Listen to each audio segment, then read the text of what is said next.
Thank you, and good evening. And Andy, thank you very much for that generous introduction. I hope I'll be able to live up to it, and if in an hour, A, you're still here, B, you're still awake, and C, you're still waiting to ask those questions, I'll know we've succeeded. You may know me as the the publisher of Nexus magazine. And those of you who are familiar with it, you'll know that it's worth the read. Those of you who are not familiar with it, you can buy your latest copy on the table outside. Available at a discounted price for cash this evening. Now, the Apollo moon landings. That's what we're going to talk about. Just before we do, I just want to let you know a little bit about who I am and why I am challenging the official version. About 40 years ago, I watched the moon landings. I'm that old. 3:30 in the morning it was. Asleep on the sofa, woke up in time and watched the blurry images of somebody doing something. And it was very exciting, and I thought, wow, this is great, this is exactly what we want. What a great achievement. And for 25 years, like many people, I believed that this is what was happening, that what was shown was for real. And ironically, at one of those famous meetings in Glastonbury, an American speaker, David Childress, got up and he was doing a talk about various other things. And one of the things he mentioned was the moon landings. And he said, in a very matter-of-fact way, he said, of course you know they never happened. Not the way we've been shown. And I thought, what's he on about? And I thought, well, I was trained as a photographer back in the 60s. I worked in London as a photographer. I've used the cameras that they were supposedly used on the Apollo missions, the Hasselblad cameras. And I thought, I should be able to spot if there's a problem here. So I had a look at the pictures. You couldn't download them off the internet then. There wasn't such a thing as an internet. So I had to find various prints of the pictures, and I looked at them and I thought, yeah, I see there's a bit of a problem here. Because I know how difficult the cameras are to use, having used them myself. And I could see the high quality of the images that we were watching, or we were looking at then. And I thought, yeah, there's something weird here. And the more I looked at it, the more I discovered that there were anomalies. There were things that didn't add up. And that's what we're going to be looking at tonight. So let's just start with the basic subject. But the second part, is it fact or is it fiction? Most people will say, of course it's fact. I saw it happen, I've seen the pictures, I've heard the interviews, I've read the books, I've watched the TV. It's for real. How can you possibly fake something like that? And then you get this. And this is the ultimate arbiter, isn't it, of truth. National Geographic, 1968, this cover came out. The world's top-selling magazine at the time, 11 million copies. If anybody knew if there was a problem with the photographs, you would expect National Geographic to have spotted it. But they didn't. They published pages of photographs. Let's go back a little bit, because you do need to get the backstory to the moon landings. And this is more or less where it started. Yuri Gagarin in 1961. Life magazine cover dated April the 21st, 1961. This was America's wake-up call. America was suddenly aware that they couldn't do what the Russians had done. They couldn't put a man in space. And we all thought, brave man, wonderful, he's done such a good job. But let's just have a look at what the Russians actually achieved, because that's a key part of this.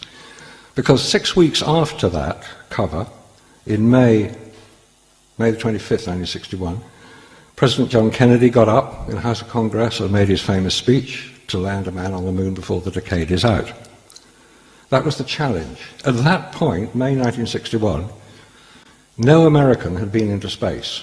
Alan Shepard had gone up on the top of a rocket and come down again. Hardly getting into space. He'd gone no higher than the X-15 planes, the rocket planes that had been flying quite a few years earlier than that. But no American had been into space. They didn't know they could do it. They didn't know what they could do. They didn't know how they could achieve this. But Kennedy, as president, made the challenge, and America has to come along and fulfill it. Now, what's happening over in Russia? In the context of its time, we've got the Cuban Missile Crisis, We've got the space race hotting up. A little bit later, we have Kennedy being assassinated. We have the student riots at Kent University. We have the Vietnam War getting particularly nasty. We have Robert Kennedy being assassinated. We have Martin Luther King being assassinated. We have Malcolm X being assassinated. We have upheaval in America. It's not a pretty sight. It's a decade of change, a decade many people grew up in. You're probably familiar with much of this that was going on.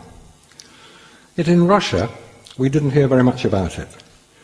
But Russia has a remarkable ability to keep quiet about its failures and just tell us what we want to hear. They can make their cosmonauts disappear.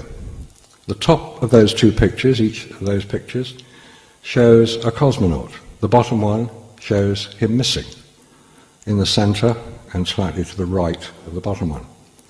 They're just airbrushed out.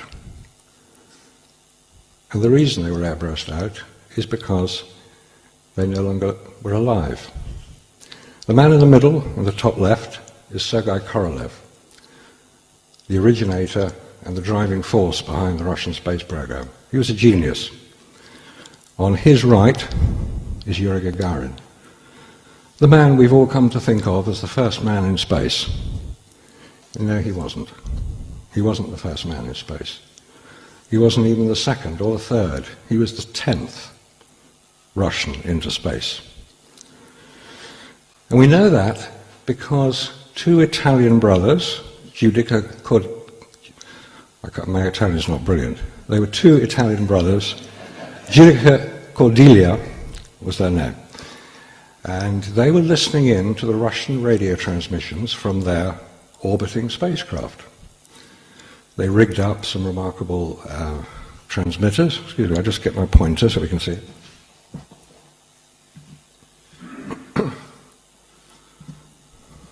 These were the rigs that they were listening in to the Russian space program.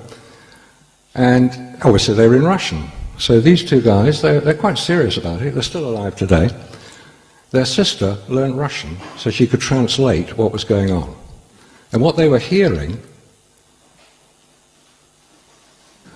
Valentin Bondarenko was one of them. He survived his flight,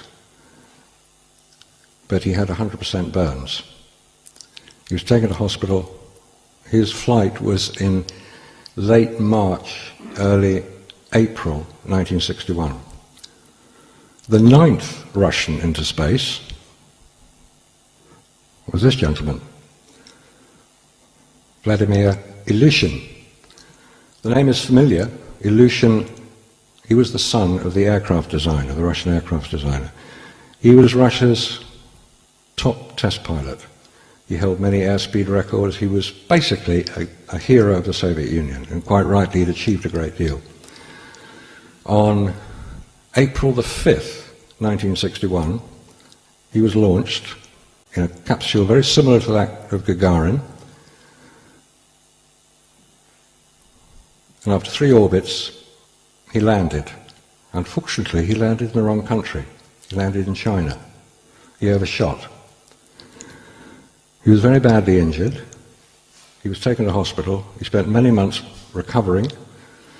And the reason that we know that this happened was because the Chinese, following Gagarin's flight a week later, refused to attend any of the diplomatic receptions held around the world to celebrate Gagarin's flight. Did the Chinese know something that they weren't prepared to talk about? It would appear that they did. Now, in America, we have an equally impressive character as head of the American space program, Wernher von Braun. We know him as an SS officer, using concentration camp labour to build the V-2 rockets that fell on London, back part of the war, part of the Second War. He decided, when he could see which way it was going, to get out, handed himself over to the Americans, landed up in Fort Bliss in Texas with about 100 other German rocket technicians. And that was the nucleus of the whole moon program.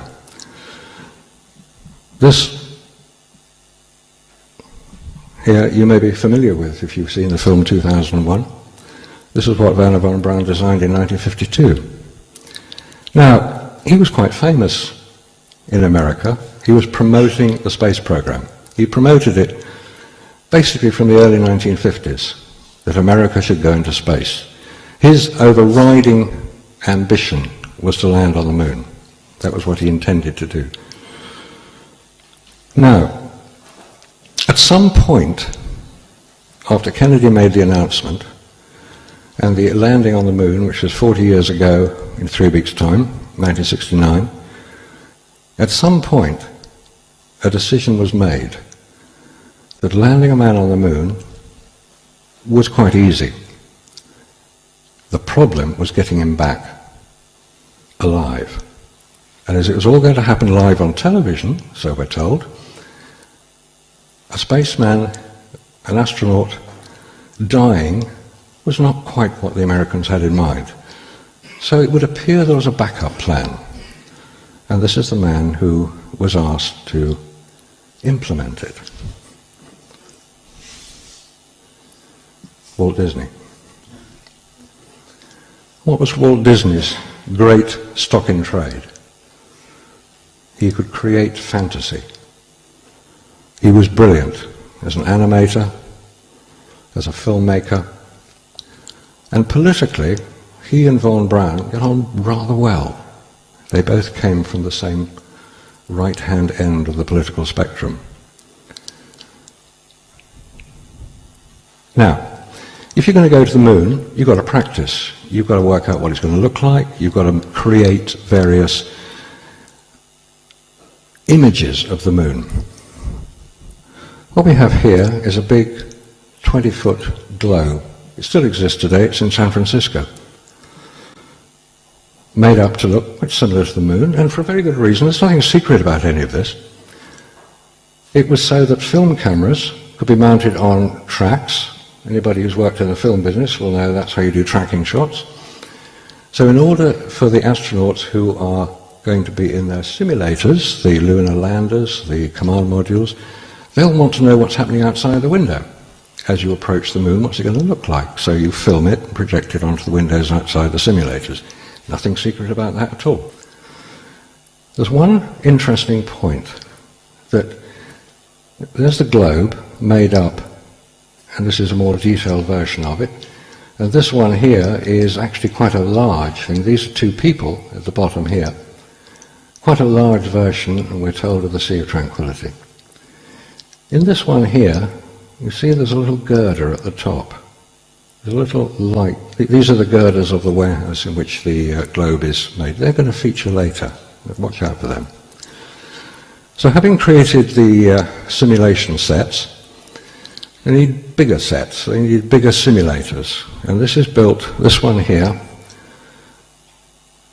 is built at Hampton in Virginia, quite near what's now the CIA headquarters. It was in order to provide the environment whereby a lunar lander could have 5/6 of its weight removed so that you could test out what it was going to be like. They also did it for people as well. Again, nothing secret about this. A lot of people knew this was going on. And this is what you would expect to happen. When you build the spacesuits, you have to do the simulations to find out what it's going to be like when you're wearing them. And this is Neil Armstrong practicing getting his little lump of rock, and probably practicing his one small step. He would have recorded it, obviously. This was simulation, and all the simulations are recorded and photographed, as you would expect. When you're going to land on the moon, you need to fly a pretty strange craft, the lunar lander. You've got to practice that as well. And here we run into a major problem, that this is the best known as the flying bedstead. And this is the thing that was used to train the astronauts to land the lunar lander on the moon. They couldn't use the real thing because it would collapse. It wasn't strong enough. It wasn't made to be strong enough. Unfortunately, it kept crashing. And that's Neil Armstrong bailing out when it went wrong.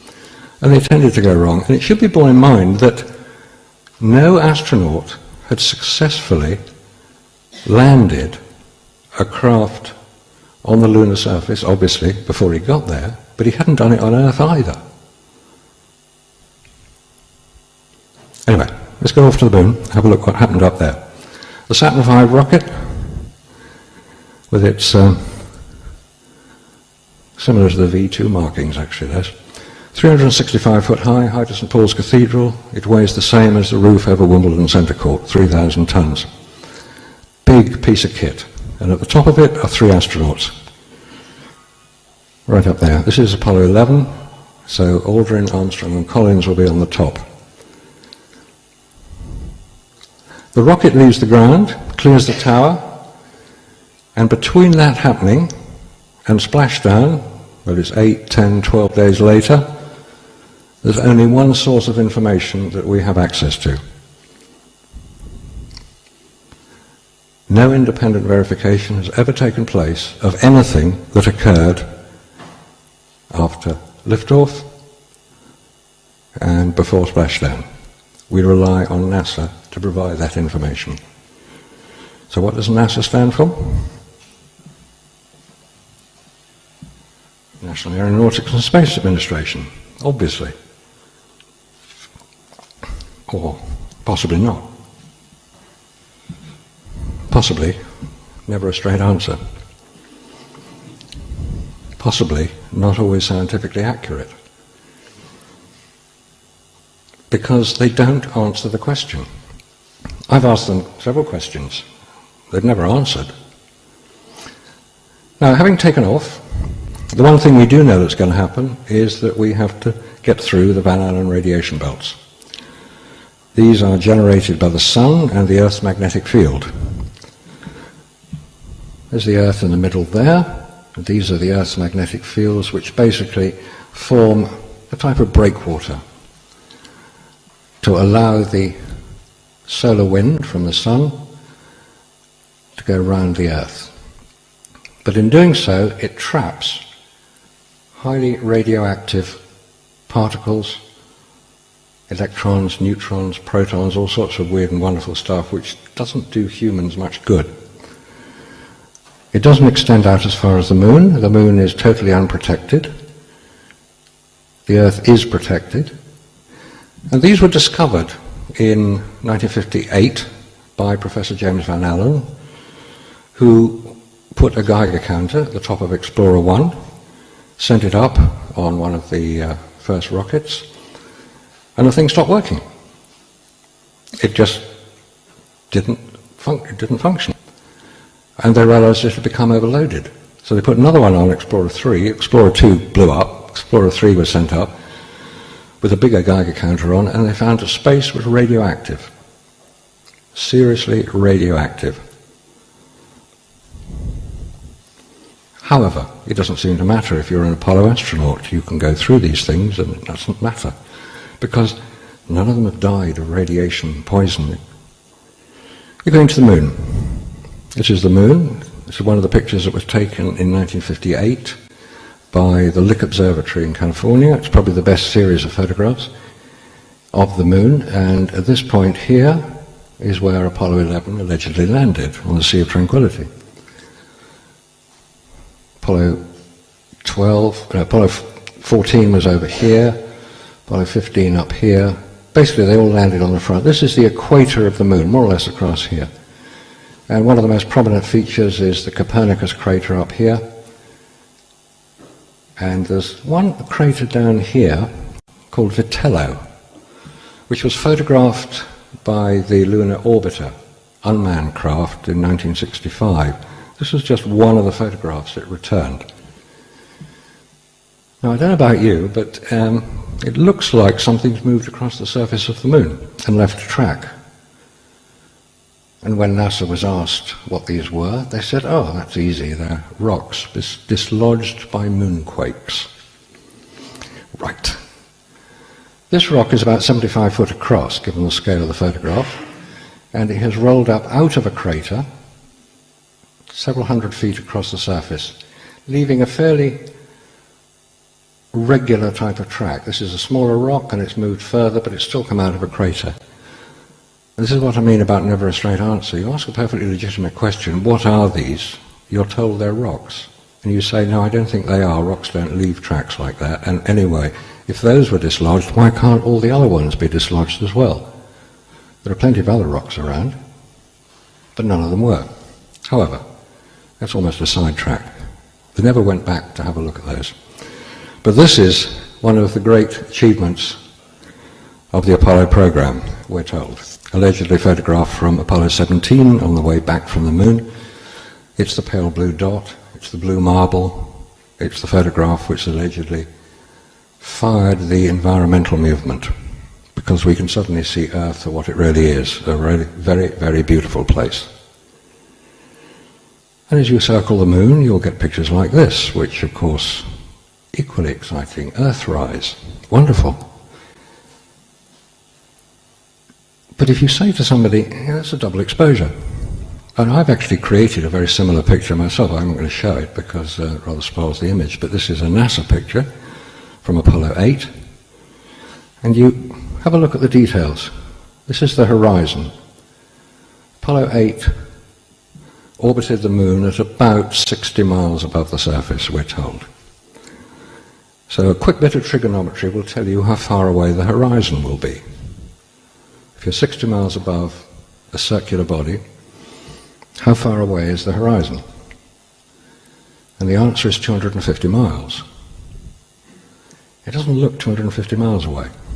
Because if it was, would you actually see these relatively small undulations on the horizon, or would it be a completely flat, featureless, curved surface? When you see pictures taken from Earth, oh, by the way, the space shuttle is for real, the International Space Station is for real, anything happening in Earth orbit is for real. So when you see the photographs taken from Earth orbit, and you see Earth, you don't see any bumps on the horizon. All right, it's a bigger place, you're higher up, but 60 miles up, you can see all these bumps. They're quite small. The tallest mountain on the moon, we'll see in a minute, is 15,000 foot high. And they haven't yet been able to identify any of the Apollo craft supposedly left on the moon. So this picture, I contend, is a double exposure. You take a similar one to the one we saw earlier of the Earth and plant it somewhere in there, and it's an impressive picture. Almost like a fantasy. So if you're going to the moon, you want to take a camera with you because you want to take some pictures. So NASA, in their wisdom, chose the most inappropriate camera you could imagine, the Hasselblad. It's inappropriate purely because it's very difficult to use. It's not because it's a bad camera, it's actually a very, very good camera. The lenses are the best around, the camera itself is very good, but it's not appropriate to use under the conditions that we know it was supposedly used under. There's a lens on the front, obviously. This is a polarizing filter, which is a bit ridiculous because you can only actually use a polarizing filter if you can see through the viewfinder, and there isn't one. There is no viewfinder. It's normally in a Hasselblad on the top of the camera, but because if you're wearing a spacesuit you can't see through the viewfinder, they took it away. You've got an electric motor drive underneath here. This is the shutter button, and this little dial here tells you how many pictures you've taken.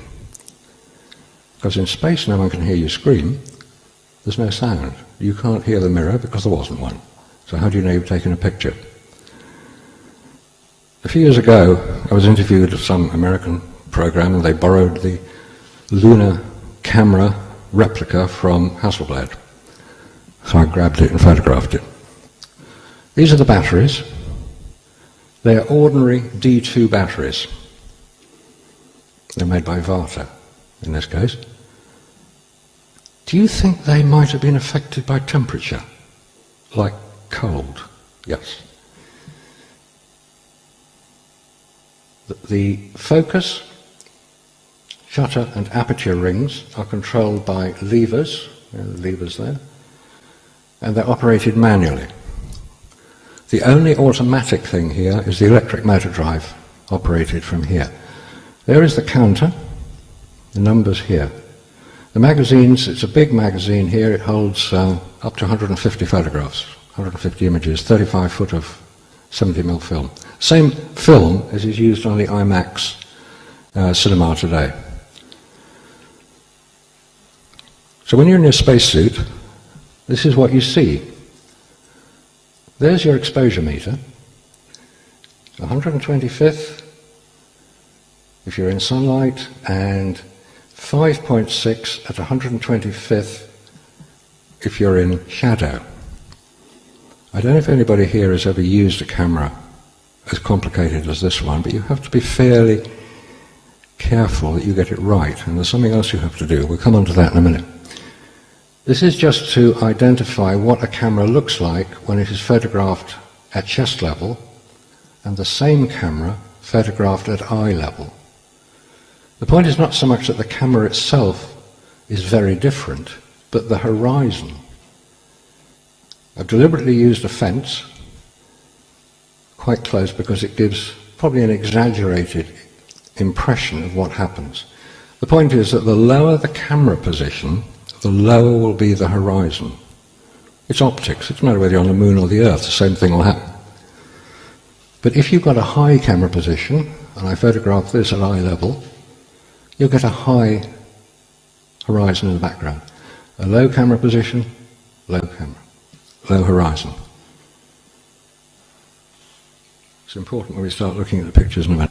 We will be looking at some genuine NASA pictures shortly, but we do need the backstory to get the full impact of what we're actually looking at.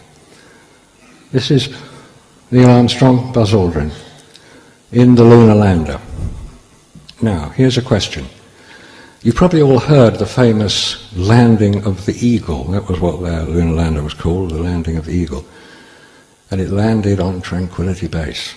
And you heard the commentary as they landed it. The voice you heard was actually Buzz Aldrin's, and what he was doing was reading off number of feet down, number of feet across the ground, because they were coming in at an angle, allegedly. And Neil Armstrong, who was a brilliant pilot, no question of that, brilliant pilot, was piloting it. And he got the famous 1202 computer warning, which said that the computer was overloaded and it was about to abort the flight, and they overrode it. So he was landing this craft manually. Now, you could hear every word he said. What does that tell you? That they were wearing their spacesuits. Because if they weren't wearing their spacesuits, you wouldn't have heard a word, because there was a 10,000-pound thrust rocket slowing the craft down literally 3 foot behind them. And if you've ever seen a Harrier jump jet land or take off, you'll know it makes a bit of a fuss. But you could hear every word he said. So he's wearing his spacesuit, obviously, in case something went wrong. So if he was wearing his spacesuit, would you be willing to operate these controls? That is the manual control. These are the dials and knobs that he had to operate. Would you, if your life depended on it, operate those dials with armoured gauntlets? Because that's what we're being asked to believe happened. But just go back a minute. Down here is a keyboard. It's just got numbers. It's not got letters. It's got 0 to 9 and 4 entry keys. It was a fairly primitive computer, but you still had to enter in codes, and you had to do it with your finger. Would you operate a computer keyboard with heavy-duty gardening gloves? If you made a mistake, that was it. You never came back. I think probably not. So how did we hear every word that was said? Or was what we were listening to one of the endless simulation exercises that had been conducted over many years before July 1969? All right, we'll land on the moon, shall we? Neil Armstrong's just got out. He's taken his one small step. He's had a look round. 10 minutes later, Buzz Aldrin decides that he's going to come out as well. Now, I want you to have a look at the next 8 photographs. They're all the same size. They're all showing Buzz Aldrin coming out of the lunar lander onto the surface of the moon. The sequence in real time took 3 minutes. 1, 2, 3, 4, 4, 5, 6, 7, 8. Those are 8 photographs in sequence. None missed out. Every single one of them are numbered in sequence. They are all brilliant photographs. The center of the image is on the subject. Let's go back and have a look at them again, just very quickly, just to get an idea. Now, on this one, look at something here. Just this bit here. It's well defined, it's a triangular shape with a curved surface here. There's a large piece of something here. This is Buzz Aldrin coming out through the hatch onto the porch. The front, these are the handles of the porch. The surface of the moon over here, and the ladder down which he's going to come. Remember this. There's a shadow here. Where's that shadow come from? A shadow can only be produced by a light source. There is only one light source on this scene, we're told. It's the sun, illuminating the surface of the moon, which incidentally is not overexposed. This whole area here is in shadow. So, Neil Armstrong watches Buzz Aldrin climbing out, wriggling out on his tummy, gets a bit bored, decides to take another picture. Oh, there's the land. That's the exhaust of the descent engine. And, oh, we've taken that. I don't know, this is a rubbish bag of some sort. Oh, let's have a look at this. There's one of the legs over here. It's in focus. It's well positioned in the image. It's pretty well central. It's correctly exposed. This is directly illuminated lunar surface. And then he thinks, oh, well, okay, let's go back a bit. Oh, he's coming out, so he's jumped down onto the step. Better take a few more pictures of him. So he takes a few more pictures of him, and he comes down and gets down onto the ladder. Now, those are the 8 pictures. Let's just have a quick look at detail on 2 of them in a minute. These are the 8 in sequence. If anybody here can tell me that they would be willing to take a Hasselblad camera with Kodak Ektachrome film rated at 160 ASA, which is what it is, or ISO these days, and get 8 pictures of 3 different scenes, correctly exposed, correctly focused, correctly composed, no heads cut off, using a camera that has no viewfinder, that has to be manually focused, I would like to see that. Now, I've asked that question of many professional photographers, and every single one of them says the same thing. Well, you've got to bracket it. How do you know what the light situation is there? Nobody's taken a picture there before. How do you know how bright it is? You've got to bracket. Bracket means you get the scene set up, you think you get pretty well what the exposure should be, and then you take 1/2 a stop below it, 1/2 a stop above it, or so on and so on. You bracket the exposure. You get one picture that's going to be correctly exposed. Because with Kodak Ektachrome, which is a transparency material, you cannot change the processing. You've got to get the exposure spot on, or you've ruined the picture. That's why you bracket. But not on Apollo. Oh, press the wrong thing. Here we go. Detail on one of the pictures. Buzz Aldrin coming down the ladder. This is his foot. This foot here. There's a highlight of light on his foot, which can only be produced by a point source of light, but they didn't carry any. I contend that this is electronic flash, because you'll see his foot is not on the top rung, so his body is moving in relation to the camera. And anyway, if you were coming down a ladder, would you come down like that? Kick your left foot out, and hope your right foot, which you can't see the rung, is going to land? No, you'd feel very gently. You're 10 foot off the ground at that point. But no, Buzz manages to come off and do it. When he gets to the bottom of the ladder, his feet there, again a highlight of light on his boot. And they're inside the pad. What's going on here? These are studio shots taken during probably during the simulation exercises on Earth. They were designed to be PR images to promote NASA's space program to the American people, who, bless them, were paying for it all. Man on the moon. We've seen that many times. Again, you have a camera that has no viewfinder. It has a 5.6 aperture wide-angle lens. It'll only focus down to about 3 foot. These are brilliantly exposed, correctly focused, and in the middle of the picture. There are actually 2 of each of those. I've only put one up. We don't need to see too many of them. Now we come on to the, got to acknowledge the American flag. Fair enough, they were the guys who got there. Amazing how dark the land has suddenly got when you don't need to see it in any detail. It's the same place, it's illuminated by the same source of light, the sun, and there is a strange thing. I don't know who this is. This is a one-legged astronaut. There's no foot there, no foot. Well, I don't know what he's done. Big hopping, I suppose.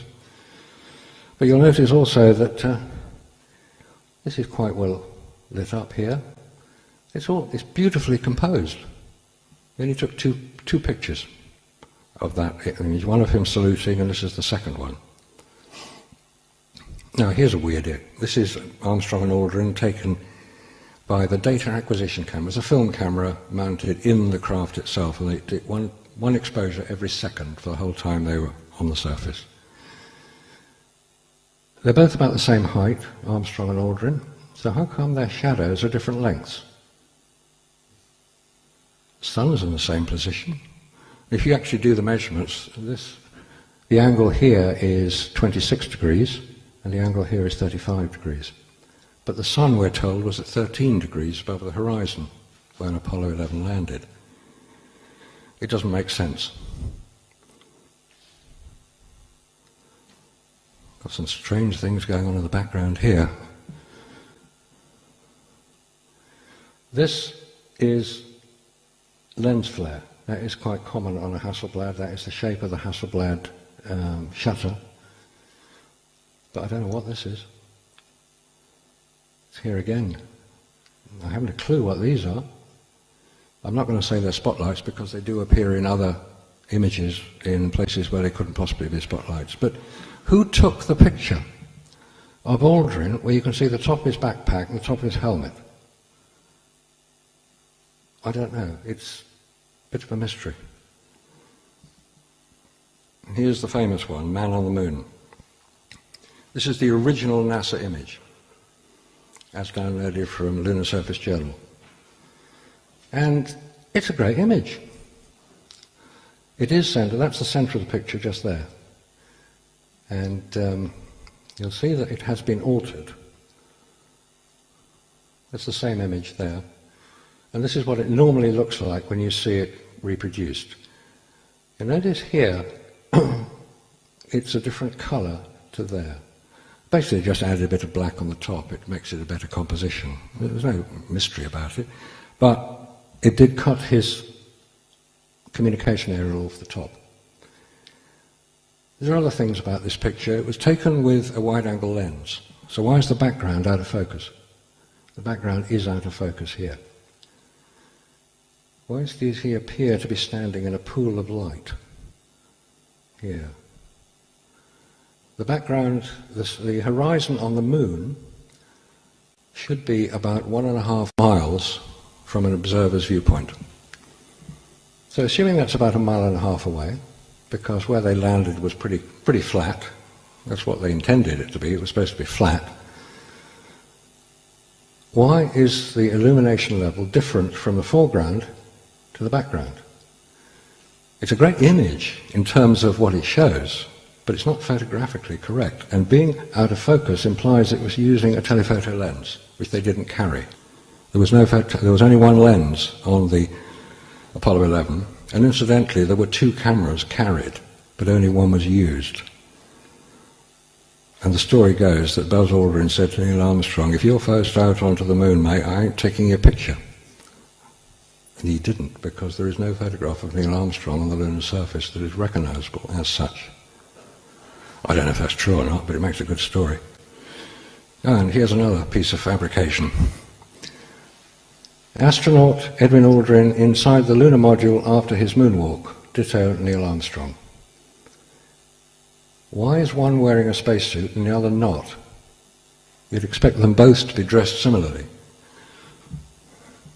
It took me about an hour, but I found that original photograph and the sequence in which it was taken. It was taken about 5 days earlier, on the way to the moon, we're told, not while he's on the moon. This is a NASA publication, this book. I kept the titles in. On sale at Kennedy Space Center, and it's basically a lie. It may be what you think it might look like, but it's not what actually happened. So NASA is becoming a bit of a fantasist. Moving on to Apollo 12, we have a very strange image here, very, very weird indeed. What on earth is all this?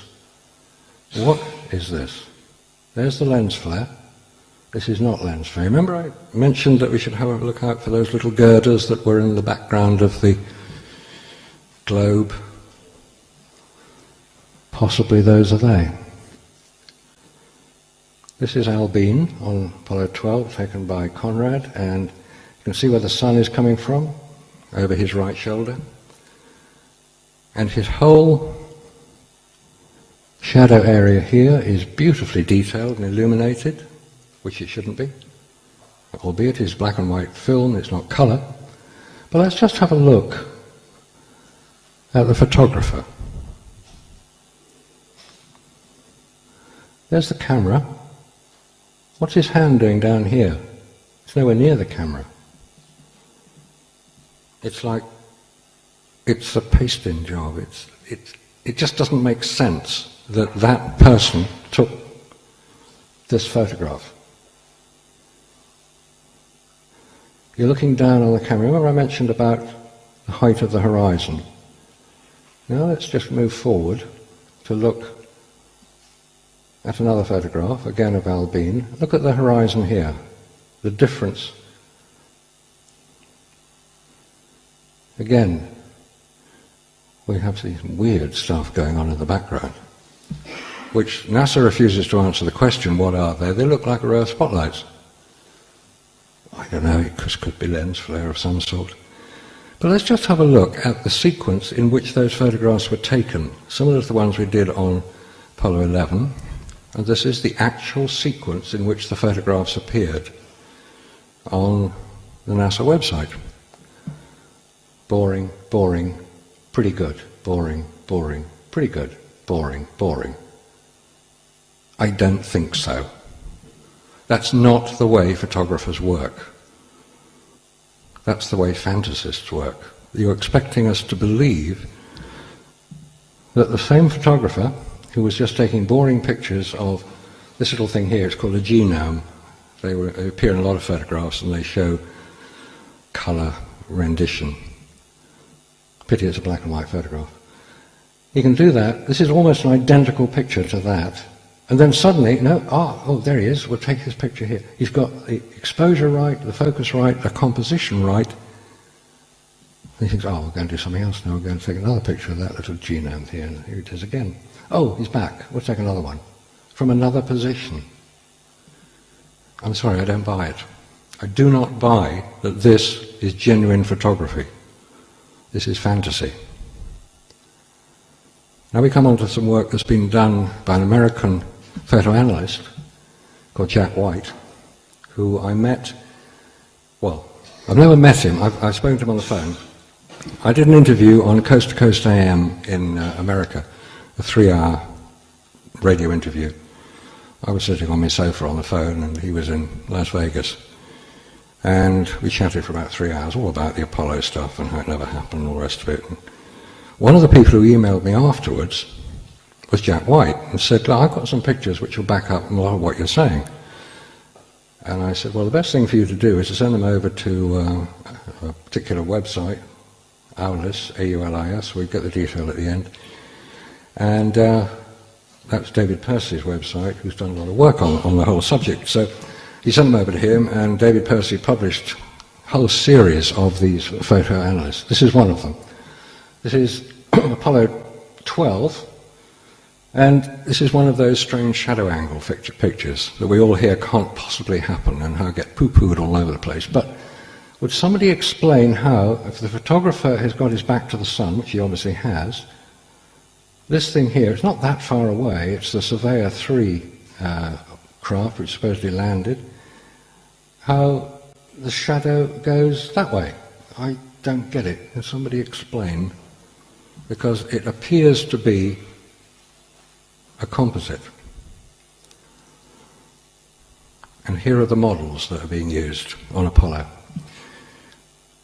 All right, let's just read it quickly. These two Apollo 12 photographs cannot photographically both be genuine. The crater at the top, there's the crater at the top, is obviously the same, yet in one photograph, the Surveyor, that's this thing here, is tiny, there it is there, and the other is huge, yet the crater remains the same size. The laws of perspective do not work this way. I believe that all photos of Surveyor 3 were staged with various size scale models on a miniature stage set. I can't disagree with that. There's the crater in two pictures. Notice the numbers, 7090, 1122, they're not sequential.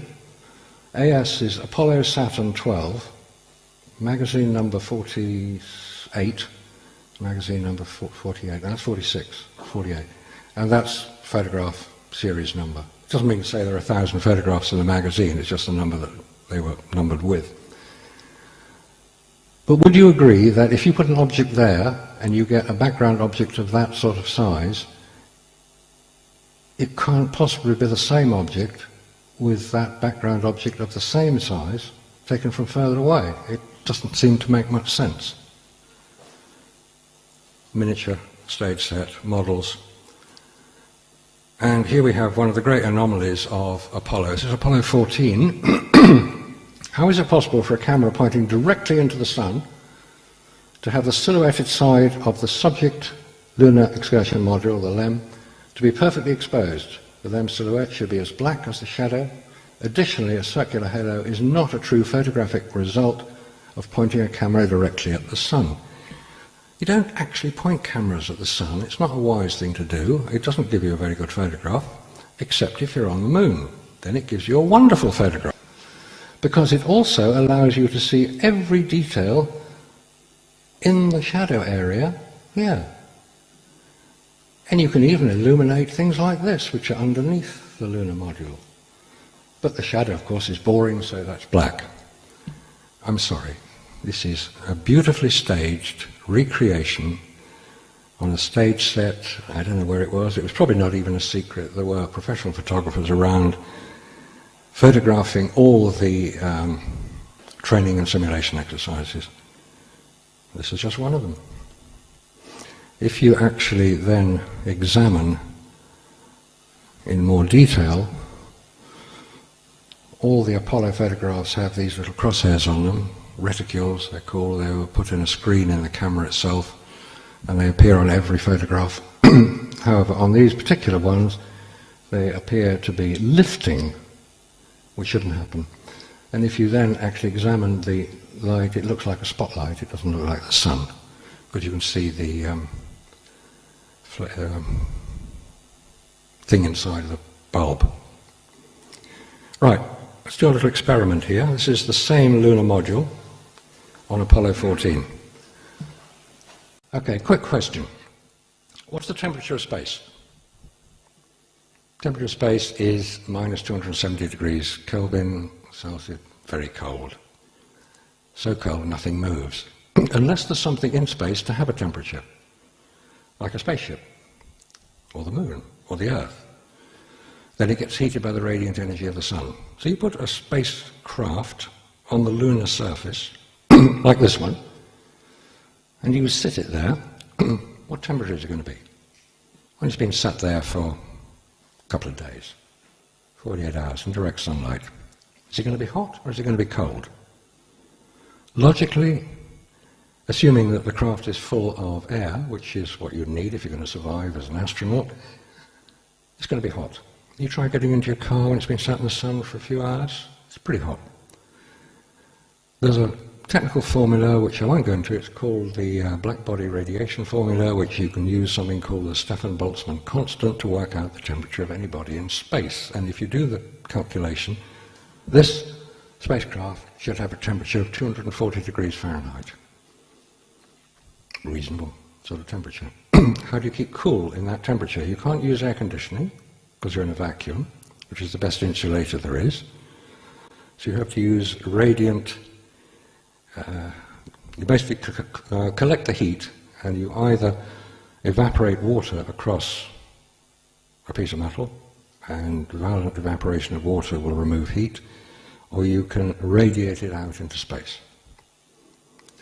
But there's none of that going on here. However, that's a little diversion. Look at the flag.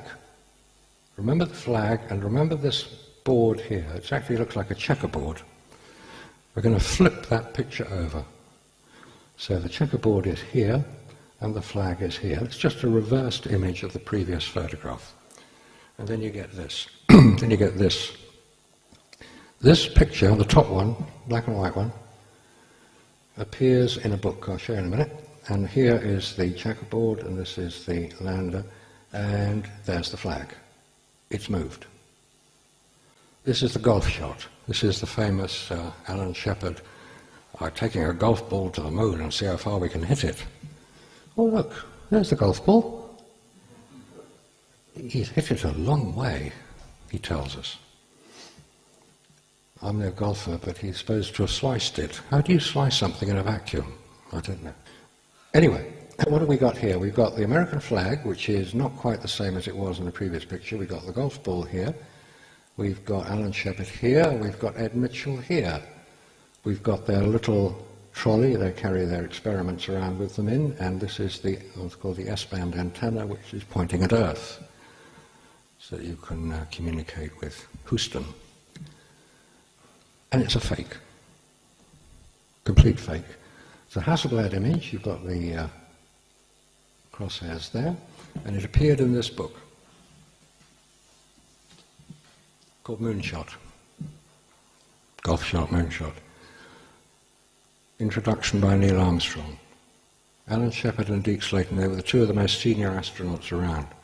Anybody wants to see the original, it's actually in this book. It's published about 15 years ago, and the paperback version of it doesn't include that picture. It doesn't include a few others as well. This is the television image of the same, supposedly the same incident, the golf shot. There's the flag, which happens to be the other way around. So they've got the continuity wrong. This picture was on display at the Kennedy Space Center for quite a few years. And then I sent the details of this to a website and questioned it and said, well, how was this picture created? And the Apollo research community out on the internet is a pretty vast bunch of guys. They do know their subject. And within about 2 weeks, they come up with the answer. There are 5 different pictures. The background one was the one we saw earlier, of the reversed image of the lander. The American flag was taken from another picture, which was photographed slightly differently. These are 2 television images that are just planted in. This is from another image, and the background here was extended. It's 5 different pictures. Once the news came out that the picture was fake, because it's not in the book, it's not shown, it's not captioned as a fake, or a montage, or a composite. It's passed off as for real. As soon as they saw that basically they'd been rumbled, they took the picture down.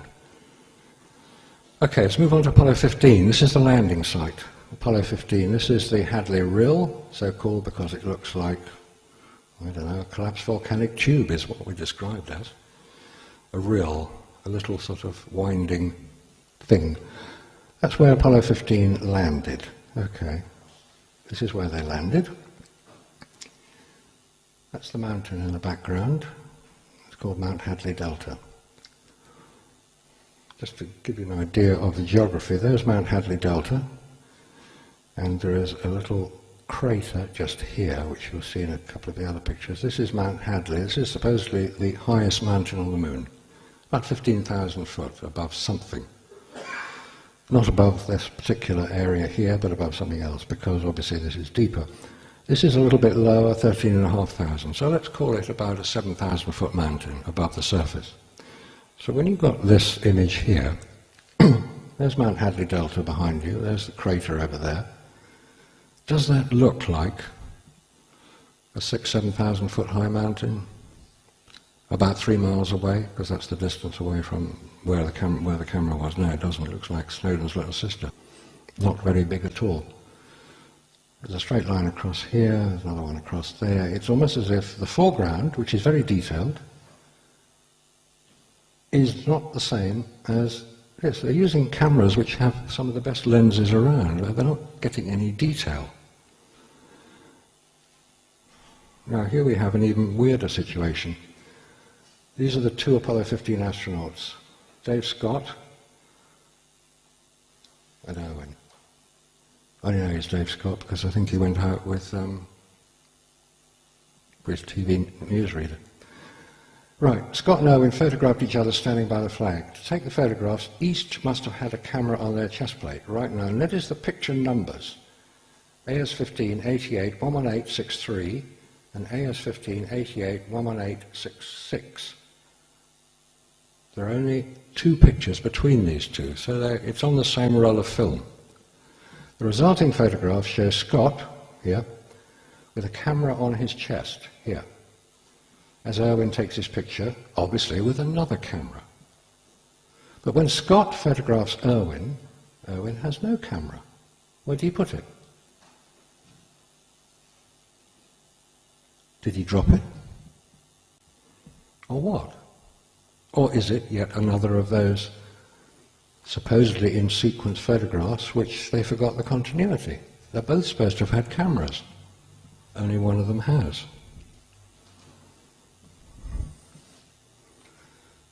This is just to show that there's got EVA2 and EVA, extravehicular activity 2 and 3. They did 3 journeys out in their craft. You'd think that the foreground that was in place after the second one would be fairly similar to the one that followed the next day, but no, it's not. The photographs look pretty similar, if you like these points to join up. The edge of the flag, the United States thing, the end bottom. These lines show points of similarity, but yet they're taken 24 hours apart. Could you get a very similar background like that in 24 hours apart? First thing you do when you're on the moon, you plant the flag. Like that. So where is it? They've had time to unload this thing here, they've had it unloaded there, they had the flag there.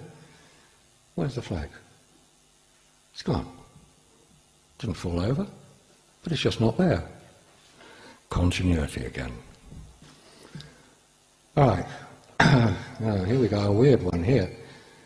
Look where the background hills are identical for splicing. Right. The arrow here indicates a little nick in the hill here and here. It's the same hill running at an angle. If you take the 2 photographs together and splice them at the point of the nick in the hill, you'll get one lunar module there and you'll get another one over there. It doesn't seem right somehow. There was only one, allegedly, at any one time. But not on Apollo 15. They had 2. Now, how many craters do you want in your pictures? You can have one there. Oh, it's gone. Fairly similar photograph numbers. Or are they? Right, this one I'm showing purely because it's actually quite a well-known picture, but I'm not showing the well-known part of it. It's called the Sea Rock picture, and this is supposed to be the Sea Rock. C, it had the letter C on it. I'm not showing that because it can't be proven exactly how that letter C got there. It does look exactly like a typed letter C, but there's all sorts of discussion about it, and if you want to find out, then have a look on the Apollo Lunar Surface Journal. They give a long discussion about what happened to the sea. It was a hair in the camera. The point about this is very difficult to go through a right angle. But this remarkable lunar rover managed it. Can turn through a right angle. You've got very great detail. That's one of those little genome jobs. And about here backwards, there's no detail whatsoever in the background. What is going on? Are they frightened to show us what the background actually looks like? Or were they just assuming that nobody would spend the time and trouble to examine them in as much detail as is being going on now? Now, let's make it a little technical, but bear with me. Port and starboard. There's the door out of which astronauts would come out of their lunar lander. And if you're a naval person, you'll know that as you face the bow of the ship, the right-hand side is the starboard and the left-hand side is the port side. So they're standing in there, looking out through the windows there. So this is the starboard side. This is the port side. It's to do with where the lunar module was loaded onto the lunar lander. And reading through here, it says that it was loaded. Now, this is a picture taken of the loading of the lunar lander. Loading of the lunar rover. Here is the ladder. It's obviously not the same ladder, but it's a ladder used to access the lunar module. There's the doorway in there. It's quite definitely being loaded onto the port side. This here matches this here, that line matches that line. But the lunar rover didn't unload from the port side, it unloaded from the starboard side. What's going on? Again, it's continuity. It photographs better on that side, and it always managed to get the American flag showing, no matter how dark it is. Yet another anomaly that has yet to be fully addressed. Now, this is the landing area of Apollo 17. This is the Taurus-Lithrow Valley. And have a look. This is the command module, by the way, this thing here, because when the command module and the lunar module separate, we're told that the lunar module goes up onto a higher orbit. I don't quite know why, but it did. And that's the command module. And this is a photograph taken from the lunar module of the Taurus-Lithrow Valley. Now, the point about this is, look at this hill here. This will be the background to many of the photographs that were taken on Apollo 17. It's quite wide. It's about 4 or 5 miles across. And the landing point was sort of more or less in the middle here by some of these craters. This little hill here will feature, as will this little bit here. But before we get to the actual land, let's just ask another question. If there are any astronomers here, perhaps they could answer the question which I've yet to have satisfactorily answered. This is again the same picture of Apollo 17. And what we have here is the horizon. This is the lunar module, probably 15, 20 miles above the surface. This is the Apollo 11 approach. This is their, we're told, landing site over here. And this is the terminator, a bit between light and dark. Because the moon is circular, the sun will obviously disappear at some point. But it hasn't disappeared here. The angle of the sun when they landed was very similar, about 13 degrees above the horizon. You would expect, wouldn't you, that the horizon, which is probably, let's say, 150 miles away, to be generous, would start to show up some of these little hills here, but no, it doesn't. It's like they were using a rather better lit model in some studio. Anyway, another mystery. Right. Remember the hill we looked at? This is the same hill here.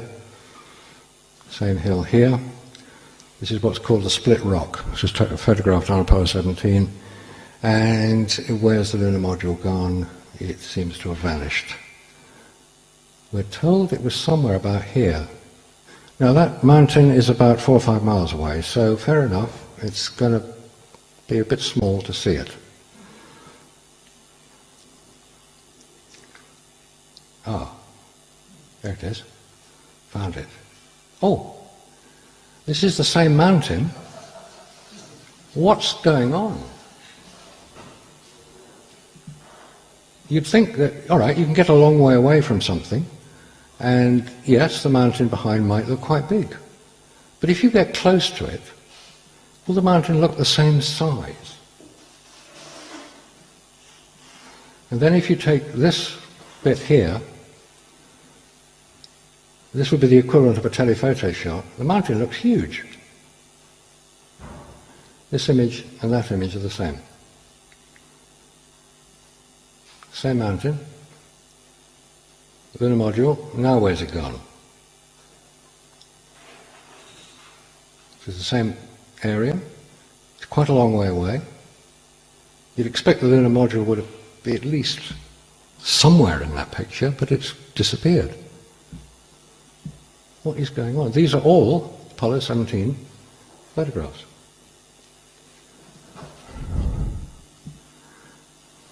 And you put a lunar module on the lunar surface and it's lighter than air. It leaves no tracks. None at all. Footprints, plenty of them. No tracks for the lunar module. Now, I don't know if it had special tracks that didn't leave anything, but it does rather defy belief that it wouldn't leave any track when you see lots of tracks all over the place. You may have seen a famous photograph and famous video of the lunar module taking off from the lunar surface, and it was photographed from this thing here. The TV camera up here would have filmed it. The TV camera was controlled from Houston. 1.3 seconds download, 1.3 seconds upload. They timed it pretty well, actually. Pretty well, very good. But this is the final resting place of the lunar rover, and so is this, and it's quite different. So again, NASA have managed to either mislabel it or just get it wrong or think that we're going to forget it. Because the wheels are turned on this one, and they're not turned on this one. The S-band antenna is pointed in quite a different position, and there are no tracks. It's weird. It's mysterious. It just doesn't add up. It's as if we have been presented with a fantasy. And it's very easy to persuade yourself. I was very nearly persuaded. I looked probably at several hundred, if not a couple of thousand, if not more than that, of the 17,000 Apollo photographs taken on the lunar surface. They're all available on the internet.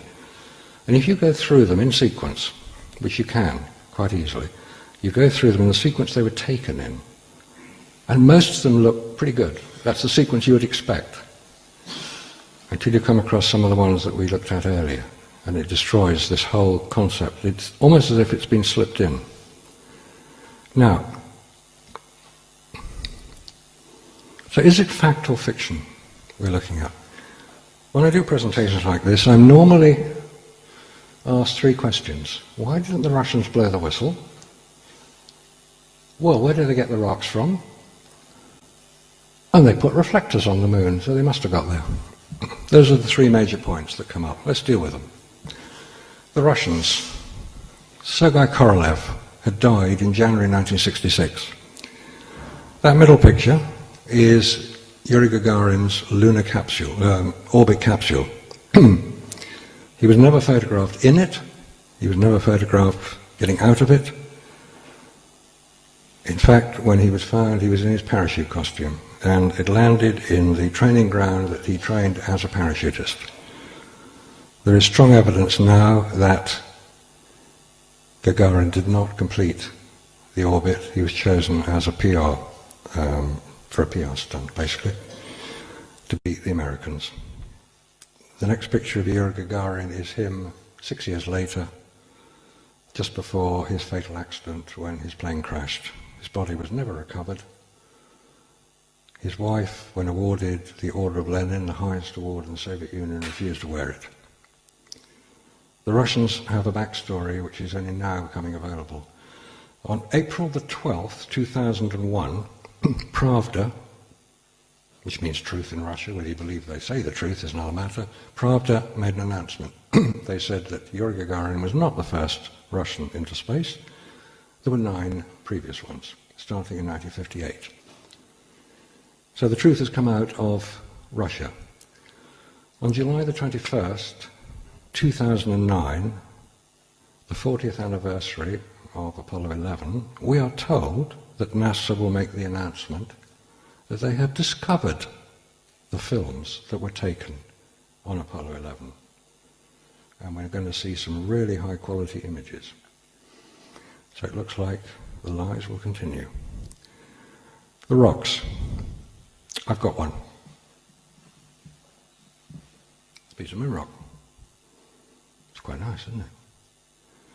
Not very heavy, but then moon rock isn't. It's quite similar to that first one. It's like that, or possibly like that. Now, these are the Russian moon rocks, by the way. These are American. When you're asked to consider moon rock, you'll think of something like this. A piece of rock, gravel. Breccia it's called. Accumulation of melted minerals. It's not a piece of moon rock, by the way. It came from Sicily, from the volcanoes out there. Now, how would you know that this moon rock came from the moon? There's one in the Science Museum, and it says it, moon rock, so you must believe them. It came from the moon, didn't it? What about these scientists who've examined it? All over the world, 30 universities have examined moon rock. They don't get rocks like that. They get a little bit of dust. Quarter of a sugar lump size, ground up. 840 pounds of it, we're told, exist. I've never seen it. And those reports that are coming through now say that moon rock is very similar to Earth. Very similar indeed. There's very little difference. Some will say there's no water in it. Well, of course there's no water in it. You can easily remove water from rock. It's called put it in a vacuum chamber. So the rock isn't conclusive evidence that anybody landed on the moon. Now the reflectors. So we hear a lot about the reflectors. This is how they measure it, with the big laser beam out of the McDonald Observatory in Texas. This is a laser beam, and it's very nice. Now, most people think of a laser beam as being coherent light, which means it maintains its shape over whatever distance you point it. No, a laser beam actually does diverge very slightly. If you point a laser beam powerful enough so it will hit something 250,000 miles away, what diameter will the beam be when it arrives on the moon? Will it be the same diameter as it left Earth, or will it be slightly wider? It'll be slightly wider. It'll be 2 kilometers in diameter by the time it hits the moon. What diameter will that beam be when it gets back to Earth? The figure normally quoted for a reflected laser beam of light is 6 photons can be collected from a dish about 100 foot across, i.e. it spreads. Now, if you're going to fire it at one of these reflectors, this is what they look like. This is the Apollo 11 reflector. This was it before it got launched onto the moon. You need to know where they are. And if you don't know where they are, you can try roughly going for where you think they should be. But are you going to be sure that you hit the reflector or not a shiny piece of rock? Because we're told the lunar surface is very shiny. No, not particularly shiny. It's about the same reflectivity as tarmac. So, do we actually know that reflectors are needed to have a laser beam fired back to Earth? No, that's not necessary. We're firing radio beams and radar beams off the moon since 1961. It's no big deal. So, Russians, no, they wouldn't actually blow the whistle because they were dependent on America for wheat as well. In the late 1960s, they'd had a drought. Americans were supplying them with wheat. The rocks, no, not particularly conclusive evidence that anybody's collected them from the moon. Could have been collected from anywhere, really. And reflectors, not particularly conclusive evidence that there have been any reflectors placed on the moon, let alone are being used, and seeing as the budget's just about to be cut. It only costs $125,000 a year to operate the laser, and the National Science Institute have just stopped it. So that's how important it is to America.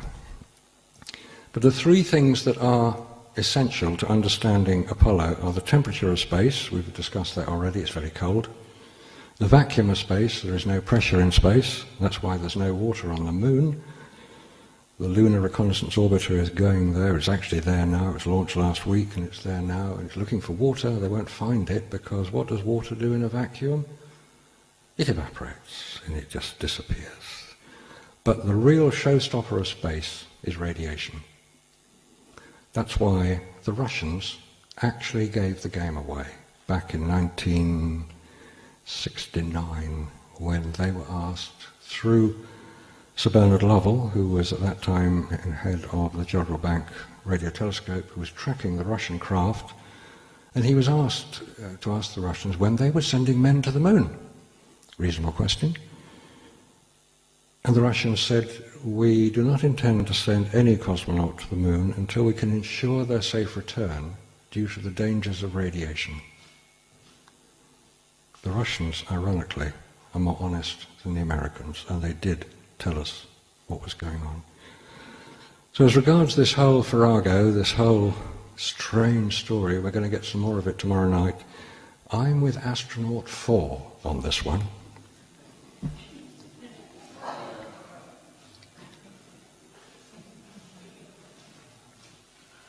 Thank you very much indeed. I appreciate your attention.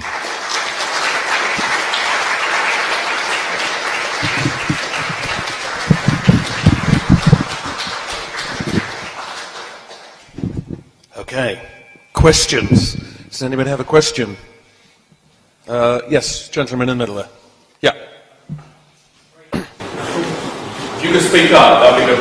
Okay, sorry, I thought it was very interesting. I thought a lot of what you said about photography was a bit weak. I mean, I could think of mundane explanations for most of what we thought were anomalies, but what my question actually is about radiation, which I thought was very interesting. Now, specifically, could you give us some statistics about how, if you spend a day outside the Van Allen belt, how much does that equate in terms of, I don't know, relative to a chest X-ray, for example? How dangerous is this? Could you give us some figures on that? Okay. The question is about radiation, and in relation to, say, a chest X-ray, what would it be like to go outside the Van Allen belts? Is that fair enough? Is that the question? Okay. I can't actually answer that because it's very hard to get reliable information. If you ask NASA, if you look on the NASA website as to what they will say about the radiation, they will say, well, the rockets went through it pretty fast, it was the equivalent of about a chest X-ray, given that they were travelling in an aluminium can. And once they were through, there was no danger, implying that once you get beyond the Van Allen radiation belts, there's no danger at all. That was the implication. The other is the circular argument that is always used in this case, which is to say, well, obviously if they got there, they couldn't possibly have been affected by radiation because they're all still alive, or they were at the time. And that's a circular argument, which says that they must have got there. Now, either they did get there, and the danger of radiation is not nearly as severe as we're told, but then how do you explain the IMAX film camera crews who were using the space shuttle to ferry the cameras and the film up to the space station to film the construction of the International Space Station in 2001? They were using the space shuttle to go up there, and they actually said we could only use the magazines unprotected for 2 minutes that was allowed for the filming, because each magazine held 2 minutes of film. Then we had to get it back into the shuttle and protect it from the dangers of radiation, damaging the film. This is below the Van Allen radiation belts. And they actually put their film camera, the magazines, in between the water containers. Water is a very good protection against radiation. It's not quite the same as saying that it's dangerous for a human being to go up there. You take a piece of photographic paper and stick it in this light. It ain't exactly you, but you're certainly going to do something to that paper. We're not talking about the same levels of radiation at all. What, on Earth? No, you get a film. If the radiation will go through the can, then the exposure of the film, That's trivial compared to you're saying you've got the fluid on radiation belt and survive. Yeah. They're not of the same order. No, possibly not. But okay, when you buy a roll of photographic film, any photographic film, whether it's print film or colour film, it will always have a use-by date on it. Okay, now why is that? Because film is not biological matter. The reason is that if you keep it for a long time, here in your sitting room, if you keep it for 10 years, you can't use it. It's fogged. Levels of radiation, even down here, are such that photographic film is affected by it. My point is that if you go out beyond the protection of the Van Allen belts, which are quite severely radioactive, it will affect photographic film. And none of the photographs we saw there had any radiation damage at all, which can be easily seen. It's basically a misting of the film, a fogging. Weak recollection. Can you speak up? Sorry, my somewhat weak recollection of the physics of the upper atmosphere and beyond is everything to go by. Most of the Van Allen belt is alpha and beta. It's not gamma. Right. You're not going to get a lot of damage to the tissue. Are you sure Alpha and beta is not going to do you a lot of damage. Are you sure Alpha can be stopped by a sheet of paper. Are you sure that is all there is in the Van Allen belts? There is gamma, but there's not a lot of it. There's cosmic rays, but they ignore human flesh. Okay. And Earth, for that matter, most of the time. This is one of the problems of getting information that we can all agree on. When Professor James Van Allen sent his Geiger counter up and it registered extreme radioactivity, what was he measuring? It depends on what it was set to measure. It depends on what it was set to measure. If it was set to measure alpha or beta, rather than gamma rays. Basically, he sent the Geiger counter out. It's the same Geiger counter as you would put into a nuclear reactor to see if it was safe to walk in it. It would measure radioactivity. Now, if somebody comes along with a Geiger counter and says, yeah, here, this thing's just gone off the scale, I'm not going to say, well, let's have a picnic. I'm going to say, let's get out of here. Now, the same thing happened at Chernobyl. My question to NASA was, if these spacesuits, which you've equipped the astronauts with, are so good at protecting them from the radiation in space, couldn't they be used by technicians to go into Chernobyl or 3 Mile Island and clear up the mess? And they said no. You have to ask why. Did they carry any protection? There's none in it. I've read the specification of the spacesuits. There's none in it. And by the way, the spacesuits were made by the International Latex Company, a division of Playtex. Very suitable people to choose to make spacesuits, but they didn't provide any radiation protection. And I have to ask why. The cameras had none on them, the spacecraft had none on it, so how come the film is undamaged?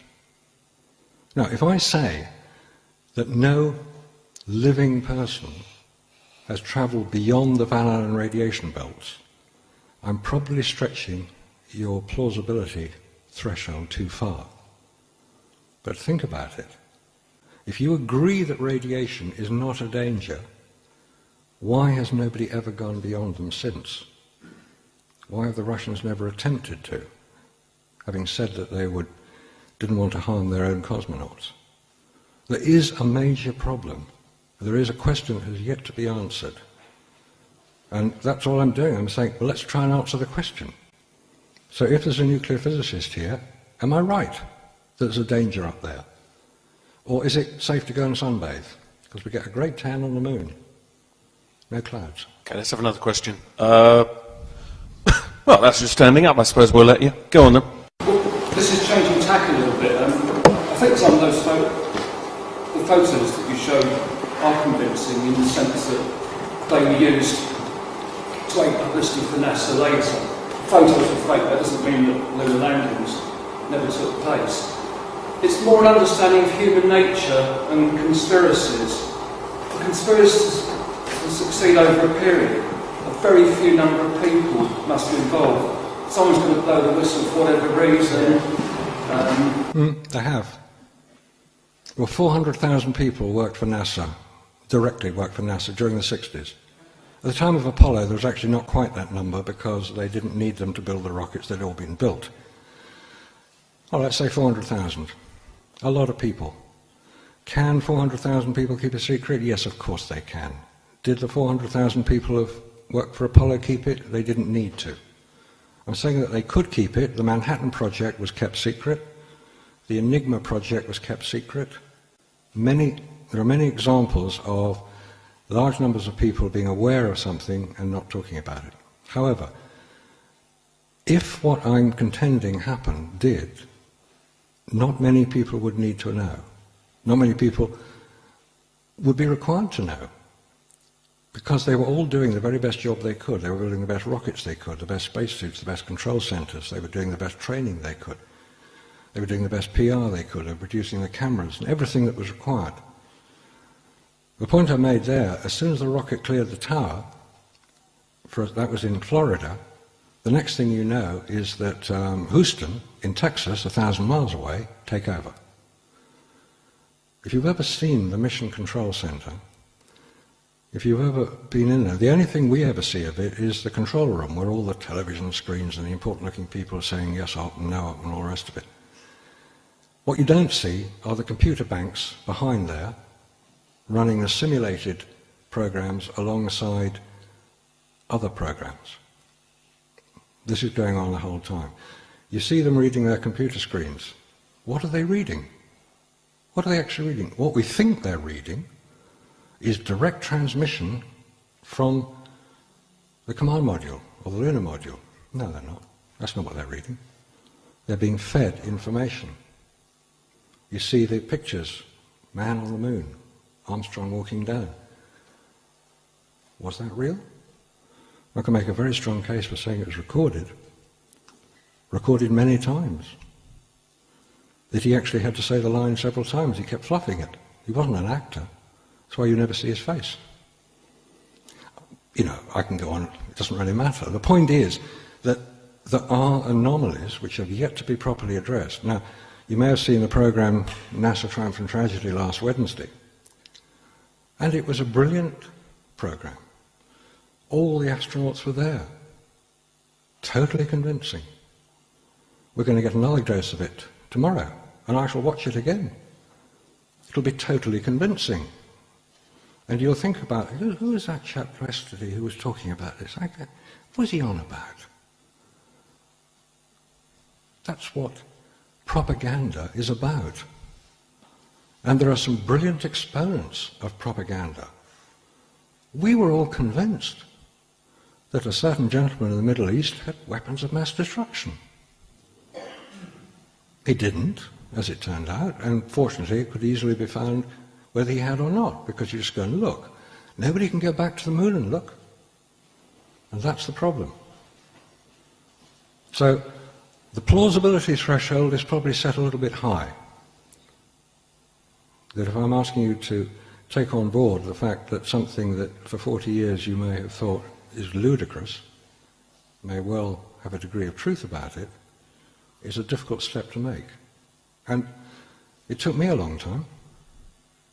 If you're coming to this for the first time, if you have decided, well, I'll find out what this conspiracy theorist chap's all about, and if you have doubts, fine, check it out yourself, nasa.gov, that one. You go on there, and in the search box you find, you put Lunar Surface Journal, and you get every photograph taken on any of the Apollo missions. All the pictures I've shown, that's where they came from. If you want to see the,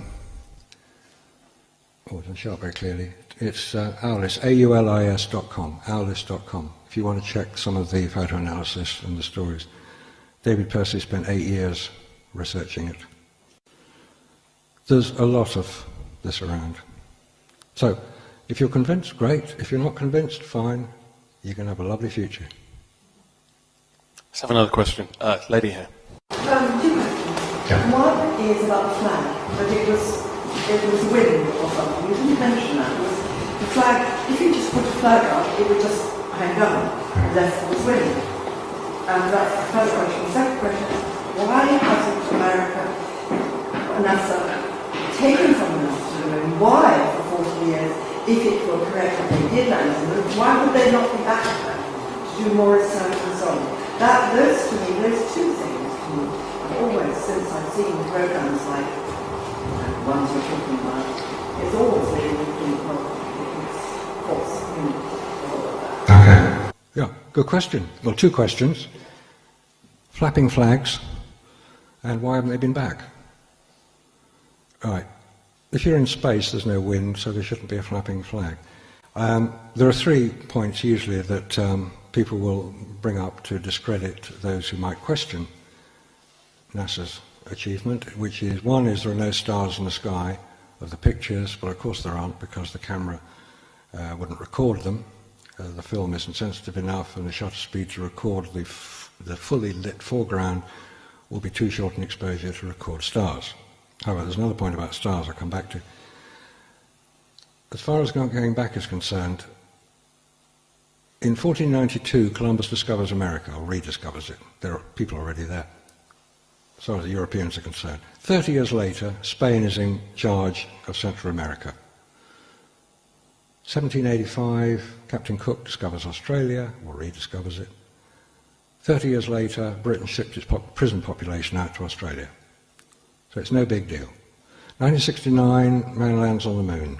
40 years later, he hasn't been back anywhere near the place. And he won't be back for another 15 years, at the present rate.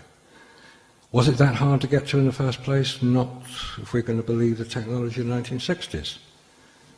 Was it hard to get to the moon? Not if you've got some great fantasists involved who will convince you that these things are possible. So, does that answer the question? Not the flag. Oh, no, oh, sorry, not the flag. Not only was it Okay. two different views of it, but in both cases it was moving with wind. Okay. Otherwise it wouldn't be. The only film, well, I stand corrected on this, but the only film I have seen of the flag allegedly moving is when the astronauts are actually holding the flagpole and trying to get it into the ground, and they're twisting it, which means that the flag moves. It's still not be possible for the flag to be seen like that. We live in the seafront and we're opposite the flag. But when there's no wind, the flag is being literally going like There was a metal pole across the top to hold it out. There's a metal pole. It's basically suspended from a horizontal pole and a flagpole. So the horizontal pole is on the flagpole.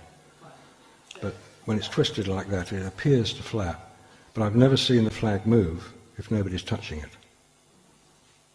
But I stand corrected. Maybe there will In be the some. video, I'm just saying the video, it does flap for a while after they take their hand off, but that is absolutely Newtonian physics. Oh, yes. And things carry on in Yeah. that vacuum until something else stops them. There's no air to stop them, Yeah. so it just carries on flapping. And eventually just loses its own energy through friction within the fabric and comes to a standstill. Yeah. But it behaves absolutely as one would expect a flag to flap as you twist the pole and then release your hand when there's not a lot of air. I think Walt Disney knew that as well. But that's another story. Do we have a question from this side of the room? Because it's all been this side. Yes, Dirk. Dirk Campbell. Have you ever managed to get hold of your TV footage? Yeah. I've seen a lot of TV footage. So the original TV footage that was supposedly being back from the moon? Yes. Right. And there's a question I would have on that, but I don't know the answer to it. My question would be, did everything behave as it should have done in 1/6 of the Earth's gravity, like dust coming out of the Earth? To be honest, I don't know what things will behave like in 1/6 gravity, because I don't think I've seen it. Well, you should have seen it because it was on the TV footage. That's what we're told. That's what I mean. But could this be somebody's idea of what 1/6 gravity will look like? Now, there's a point which is not generally very well known. When the first training of astronauts was taking place here on Earth, they were all suited up and they were trained underwater because it gives the appearance of weightlessness. Or they could weight themselves down so they would have a very small amount of weight. But if you're trying to walk in water, you walk quite slowly because of the resistance of the water. And there is evidence that some of the first Russian EVAs, extravehicular activity, in Earth orbit were actually filmed underwater and projected to show them in space. So if one is used to seeing astronauts moving as if underwater, you're not suddenly going to change that when they get to the moon. So they had to maintain this sort of myth that people move slowly. Because if you've only got 1/6 gravity, no matter how heavy your backpack is, the strength of your legs will still be the same. We saw them jumping. They jump about the same height off the ground as you would on Earth, about 18 inches, about that high. You'd think they'd jump about 6, 7 foot.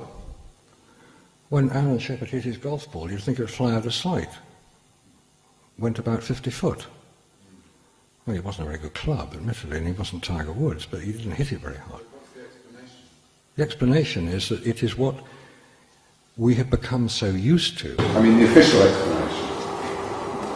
Well, How come his golf ball only went 50 feet? How come they could only... oh, they joke about it and say that he was that he didn't hit it very hard. But you'd expect, take anything on the moon. If you get one of your hammers or anything and throw it, but you're in a pretty bulky spacesuit, you should be able to get it quite a distance. But no, they didn't seem to be able to do that. There's a lot that doesn't add up.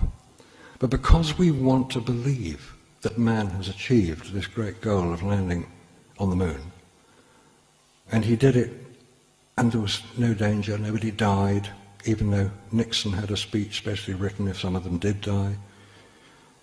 They've gone in peace for all mankind, they're there resting forever in eternity, all that nonsense. They didn't have to use it. There's another point. When you're coming back from the moon, we know how dangerous re-entry into Earth orbit is, because we saw what happened to the space shuttle when it breaks up. It disintegrates. Coming back from the moon, you've got to come back much faster. And you're coming at a much steeper angle. If you don't get that angle spot on, you've got no second chance. You either bounce off the atmosphere and go into orbit around the sun, or you burn up. You've got 40 miles, and that's your corridor. And if you don't get it right, sorry, you're toast. Apollo did it 9 times. Apollo 8, 10, 11, 12, 13, and so on. Right. When they landed, when they got picked up, and there's a picture of the splashdown. It was Apollo 13, actually, that splashdown. They landed with an average of 3 kilometers of the ship there to pick them up. What chance of that? As every single one of them landed within 3 kilometers. I'm sorry, it just doesn't add up. But if you're in a B-52 Stratocruiser or one of these big freighter jobs, and you heave them out the back, you can probably pinpoint your landing point pretty accurately. Now, I'm not saying that's what they did, because there's no evidence for it. But it's a possibility you have to look at. Somebody at the back's been waiting for ages, yeah. I saw Richard Hoagland some years ago doing a talk,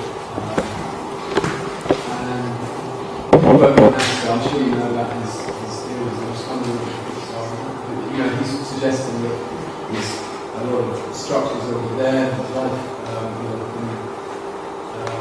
moon base already. There's a lot of technology that hasn't been shown. Questions about Richard Hoagland. I don't know if you're all familiar with him and the work he's done, and Mike Barra of enterprisemission.com, if you want to check it out.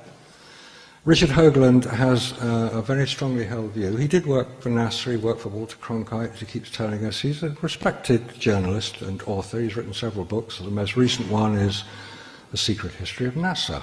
It's a good read. His view is that we did get to the moon, and that NASA are suppressing the real information that was discovered there. That there are ancient structures on the moon that are visible in the back of some of the photographs. If you enhance them and manipulate them, you can see these structures. Yeah, I've seen them. I've seen the photographs that Richard Hoagland has produced as evidence for this, and they're quite persuasive. And he argues it very strongly. He makes a very strong case for saying that the moon, not now, there's no structures there now, but there are photographs. Once they got there, they photographed the structures, and they were ancient, huge, made of glass and steel. I think what he saw is what I pointed out in the background of that globe. It was the structure of the warehouse in which the photographs were taken. Now, that's not been considered, and it's a bit ludicrous, but there's more and more convincing evidence coming out as people are investigating some of the simulation photographs which are known to have been taken, there's no secret about it, and matching them up with lunar photographs and saying, look, the background is the same. There are lights, there are girders, there are lines in there. That may be what Richard Hoagland is saying. I don't know if that's true or not, but it's certainly worth looking at, and he makes a very strong case. Marcus, do you want to say something about the Ed Mitchell claims? Ed Mitchell, of course, was one of the astronauts who's claiming that they did find evidence of ETs on the moon. Oh. This is an astronaut. Have you got anything to say about that? Well, yes, it goes... there's a famous story about Neil Armstrong, whose reported conversation to Houston was censored, for want of a better word. And the conversation goes something like this. Houston, which is what you call mission control. Houston, they're big, they're looking at us, they're over the ridge. My God, their technology, they could destroy us. Words to that effect. He's looking at UFOs, watching them on the moon, and compared to them, their craft is puny and insignificant. That's the story. Ed Mitchell says similar things, that this ET is out there, but we're not allowed to talk about it, because it would disturb too many people to consider that we're not alone. He's a man Ed Mitchell has spent his life researching that type of consciousness. Because the actual recording of Ed Mitchell's conversations with Houston, Neil Armstrong's conversations, don't actually exist in the transcripts, I can't give very much credence to it. It can only go on the evidence. It would be great if there was ET. Wonderful. But there's no evidence for it. There's nothing which can be supported. It's a brilliant form of disinformation. By saying that Neil Armstrong said he saw them on the moon, it makes you immediately believe he must have been there to see them. So it confirms NASA's whole story. No matter how much disinformation they make, who's going to believe ET? A lot of people go along with that and say, yeah, if Neil Armstrong saw it, I've got to believe him. There are various other stories about Neil Armstrong which are far too rude to tell, but no. But do watch out for the disinformation. The things that you want to believe, and you think they are covering them up. No, they're usually cocking them up rather than covering them up. They usually make mistakes and try to cover their backs. That's why I try to stick to the photographs and look at the evidence from the photographs, because they're irrefutable. These are signed NASA. So things like that, the story of Ed Mitchell, the story of Neil Armstrong, they're very plausible, but I can't give much credence. Gentleman here. Yeah, thank you. Looking at the history of conspiracy theories, and I think there's something that's happened during climate action as well. What's happened recently is conspiracy theories happened quite soon after. So the 9/11, the data about what's happening. But it seems with the moon landings that things didn't have place until the early 80s. And I'm just wondering why that came out at the time, because it's such a huge thing to have in history. Why nothing happened at the time we did it? Or was it just something I think it's a good point you make that after 9/11 the conspiracy theories came out very rapidly. Mainly because more people had access to the information through the internet, through television. If you go back to Apollo, how many people were alive when it happened? Muggins here, one of them. We didn't have access to that sort of information. We wanted to believe it. It was a much more innocent time. Also, look at the timing, the context of Apollo. Kennedy, this great charismatic leader, shot a few years earlier. He'd made the challenge that had to be fulfilled. It was almost a sort of Arthurian legend that it had to be fulfilled, no matter what the cost. Now, it cost a lot of money, Apollo, $40 billion in 1960s money. It's about $200 billion today's money, or more. So it was a big, and then they had a war to fight as well, we're doing that at the moment. So there was a lot riding on it. Apollo was the distraction. Apollo was the feel-good. You've got the Vietnam War, you've got the Cold War, you've got the Russians being nasty. So nobody actually wanted to disprove it. Nobody actually wanted to come along and say, no, it couldn't possibly have happened. Because... So when did it actually, those feelings actually start to happen? Because there was the first, wasn't there, in the late 70s with about moon landings. When did the theories first start to really... I first heard of them in basically the early 90s. Now, it may have happened before that. David Percy was the first person I heard discussing it.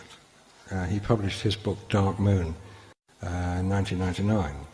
He'd been writing it for about 8 years before that. And he produced the DVD, What Happened on the Moon, which is a 4-hour documentary about the whole thing, looking at incredible detail at the evidence.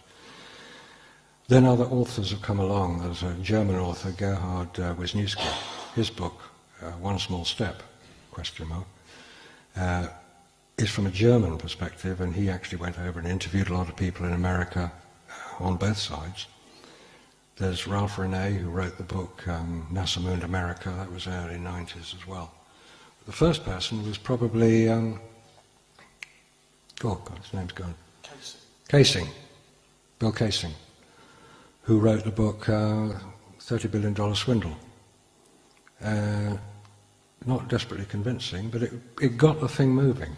And what really put it into the public consciousness was the Fox TV special, Conspiracy Theory, Did We Land on the Moon, transmitted in 2001. And that was repeated about 3 months later when everybody got suitably upset about it. All the Phil Platts of this world, of badastronomy.com, if you want the skeptics version of it all,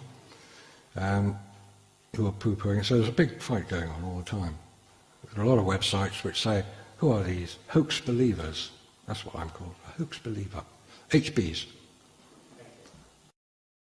Yeah, I can answer one part of your question there actually. There are probably a lot more ordinary people than you would imagine that didn't believe the actual moon landings at the time. My grandparents didn't believe the actual moon landings at the time. I actually watched it myself when it happened. But my question to you, Marcus, is what was the point of hoaxing the whole thing? Was it just about getting a load of money out of the American public for black budget projects, or what was the point? I think when it started, it was quite genuine to attempt to actually land on the moon. I think when it started off, and probably for 2 or 3 years, there came a point when somebody would have said, look, hey, we can get there, but we can't get back. We can't guarantee to get them back. Oh, but President Kennedy said we've got to do it. So they said, okay, well, who are the guys who can convince? Who are the guys who can make it convincing? And we go to Hollywood for that. They can convince you. Are you saying all the money that was collected via tax was actually spent on that then? It would have been spent on the hardware. I mean, $40 billion sounds an awful lot of money, but how much does 400,000 people cost to employ? It's a lot, even in 1960s money. The money didn't go to the moon, the money stayed in America. It was just circulated as tax money. The companies that made the hardware, Boeing made the lunar landers, North American, all the big manufacturing companies, some of them Lockheed, who have amalgamated with others now, they're the people who got the contracts. They're the people who made it. The people who built Mission Control, the people who built Kennedy Space Center, the Vehicle Assembly Building, the biggest building in the world. Yeah, there's a lot of money involved. But it was America demonstrating to the world, having been rather soundly beaten by the Russians, that they were the technological superpower. And it was all up front. They were going to do it. I don't know if there are any Americans in the audience, and if there are, whether you agree with me or not, I don't know. And maybe you'll see me afterwards and we can discuss it. But the Americans like winning. And good on them. They're great people. And they make good films. And good on them. And they spend the money.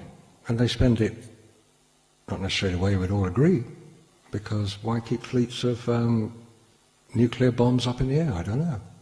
It's just the way they do it. So yeah, there was money being spent. Okay. Over at the back, Pitt. Marcus, how do you find that skeptics actually refuse something really obvious from the photographs? I mean, there must be people who are trying to write this stuff off. I mean, how do they do it? How do they explain away that, They tend to avoid discussing the photographs. I've yet to meet a skeptic. I use a skeptic to mean somebody who thinks NASA tells the truth.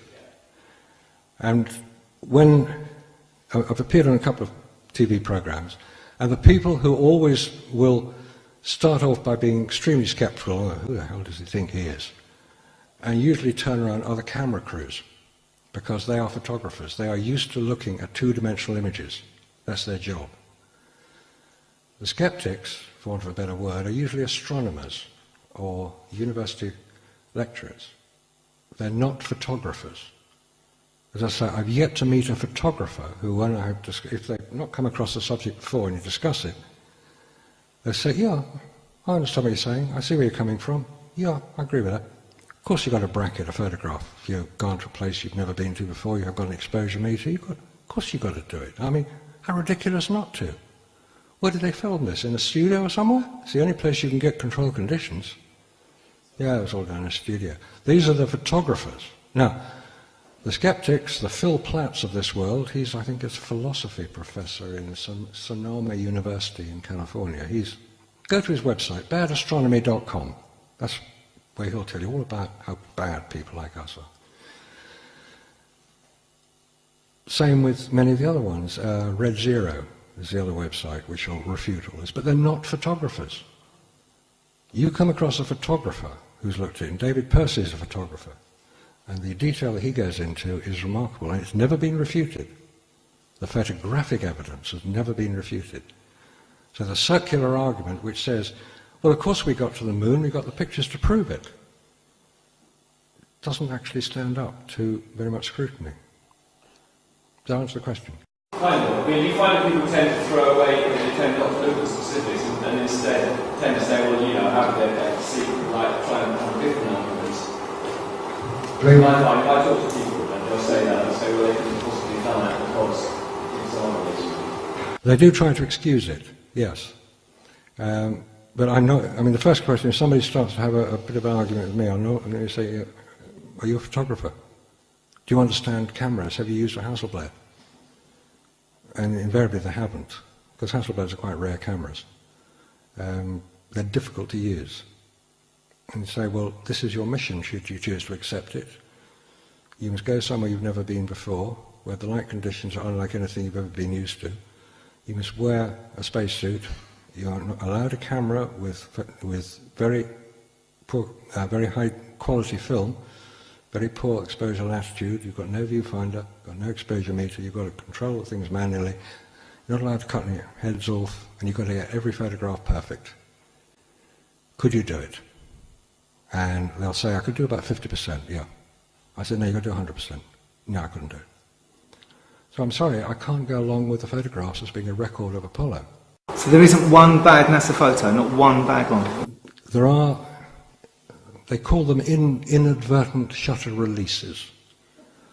And immediately following the famous Man on the Moon photograph, which happens to be numbered 5903, 5904 is a perfectly well exposed picture of Aldrin's backpack. But it doesn't mean anything because it's far too close. It's out of focus. That's an inadvertent shutter release. So of the 121 images taken on Apollo 11, I would say there's about maybe half a dozen which could be considered wrong, badly exposed. But it's the framing of them that's so extraordinary. Can we just take a quick straw poll here, because this will be really interesting. How many people, hands up, believe absolutely the official record that we went to the moon, the photographs are genuine? Hands up, everybody who completely is confident about that. Okay. How many people believe we didn't go to the moon and that they fabricated all of the evidence? And how many people believe that maybe, at the very least, we haven't seen the whole truth of this? That kind of sums it up, really. We'll take one more question because we have to close. Oh, this is tricky. In fairness, this gentleman here has been waiting for a long time. I'm going to go with you. Yes, I appreciate your expertise in photography and that, but my big worry is in the computer. Because I remember being taken to a money lender's emporium about 1960, and the computer was as big as this room, and they're very proud of it, two of them. So they've gone from something that big. I mean, I don't know how big the old door computers are for you. Quite small, but that's supposedly, but that's a huge leap from when the chips are there, for example. 47. Oh, right, they have those.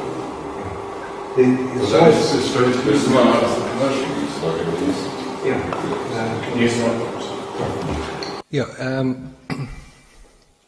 do I understand the question? It says that computers didn't develop soon enough to be able to manipulate what I'm saying may be. All those the mathematics and stuff going to space and it's a pretty complicated thing. And I'm just worried, I can't see the huge leap in such a short time. There was a remarkable amount of development going on at the time. Don't forget there's a war going on at the same time, which cross-fertilizes. One of the major problems I had was with, if this was all fabricated, we're talking 32,000 still photographs, we're talking several hundred hours of film and TV, we're talking many, many different sets. Could they have done it in the time? Because it all had to be done at a certain time. And the answer is basically yes, it wasn't that difficult. You take one photograph, you take 100, and if you go through the images, they're just duplicates, one after the other, very, very slightly different position. That's the plausibility threshold I mentioned. It's very hard to get over that. How could they do it, and how could I have been taken in by something as obvious as this? Maybe you don't think it's obvious. Maybe you think that I'm talking complete nonsense, and if so, I'd love to hear about it, because I've got other things to do. It'd be nice to try a few of them. But I keep coming back to this subject. And, I mean, that's one of the points. How did they do it? I don't know all the answers. I wish I did. We've got to close. Well, I think the straw poll really says it all, that it's obvious we don't know the whole truth of this.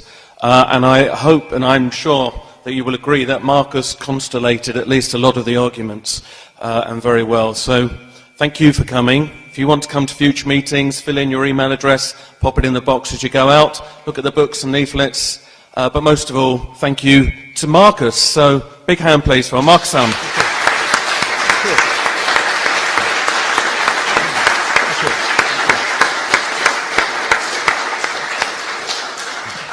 Thank you. Thank you.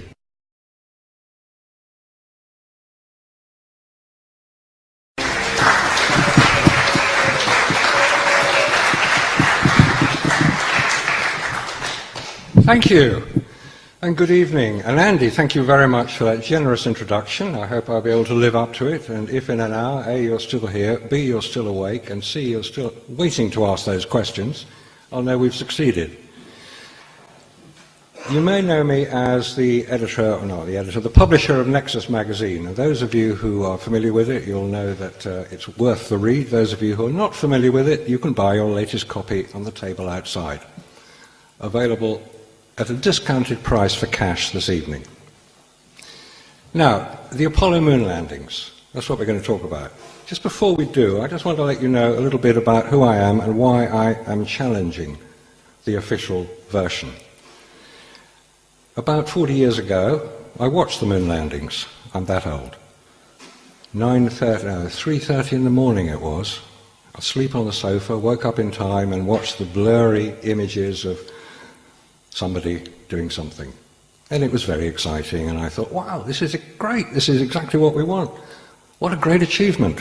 And for 25 years, like many people, I believed that this is what was happening, that what was shown was for real. And ironically, at one of those famous meetings in Glastonbury, an American speaker, David Childress, got up and he was doing a talk about various other things. And one of the things he mentioned was the moon landings. And he said, in a very matter-of-fact way, he said, of course you know they never happened. Not the way we've been shown. And I thought, what's he on about? And I thought, well, I was trained as a photographer back in the 60s. I worked in London as a photographer. I've used the cameras that they were supposedly used on the Apollo missions, the Hasselblad cameras. And I thought, I should be able to spot if there's a problem here. So I had a look at the pictures. You couldn't download them off the internet then. There wasn't such a thing as an internet. So I had to find various prints of the pictures, and I looked at them and I thought, yeah, I see there's a bit of a problem here. Because I know how difficult the cameras are to use, having used them myself, and I could see the high quality of the images that we were watching, or we were looking at then, and I thought, yeah, there's something weird here. And the more I looked at it, the more I discovered that there were anomalies. There were things that didn't add up, and that's what we're going to be looking at tonight. So let's just start with the basic subject. But the second part, is it fact or is it fiction? Most people will say, of course it's fact. I saw it happen, I've seen the pictures, I've heard the interviews, I've read the books, I've watched the TV. It's for real. How can you possibly fake something like that? And then you get this. And this is the ultimate arbiter, isn't it, of truth. National Geographic, 1968, this cover came out. The world's top-selling magazine at the time, 11 million copies. If anybody knew if there was a problem with the photographs, you would expect National Geographic to have spotted it. But they didn't. They published pages of photographs. Let's go back a little bit, because you do need to get the backstory to the moon landings. And this is more or less where it started. Yuri Gagarin in 1961. Life magazine cover dated April the 21st, 1961. This was America's wake-up call. America was suddenly aware that they couldn't do what the Russians had done. They couldn't put a man in space. And we all thought, brave man, wonderful, he's done such a good job. But let's just have a look at what the Russians actually achieved, because that's a key part of this. Because 6 weeks after that cover, in May the 25th, 1961, there's one interesting point, that there's the globe made up, and this is a more detailed version of it, and this one here is actually quite a large thing. These are two people at the bottom here. Quite a large version, and we're told, of the Sea of Tranquility.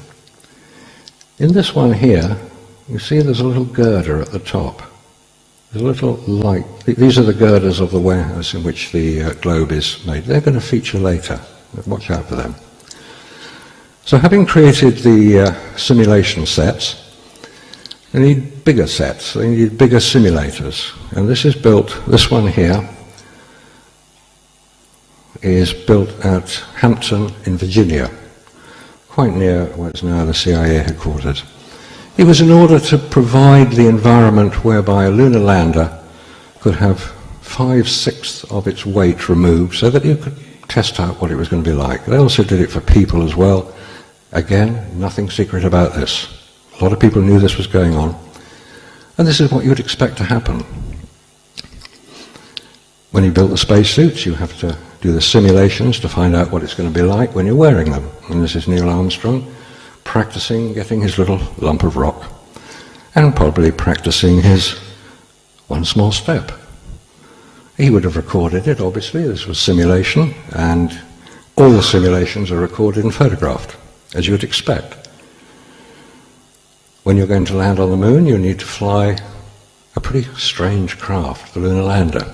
You've got to practice that as well. And here we run into a major problem, that this is the best known as the flying bedstead. And this is the thing that was used to train the astronauts to land the lunar lander on the moon. They couldn't use the real thing because it would collapse. It wasn't strong enough. It wasn't made to be strong enough. Unfortunately, it kept crashing. And that's Neil Armstrong bailing out when it went wrong. And they tended to go wrong. And it should be borne in mind that no astronaut had successfully landed a craft on the lunar surface, obviously, before he got there, but he hadn't done it on Earth either. Anyway, let's go off to the moon, have a look what happened up there. The Saturn V rocket, with its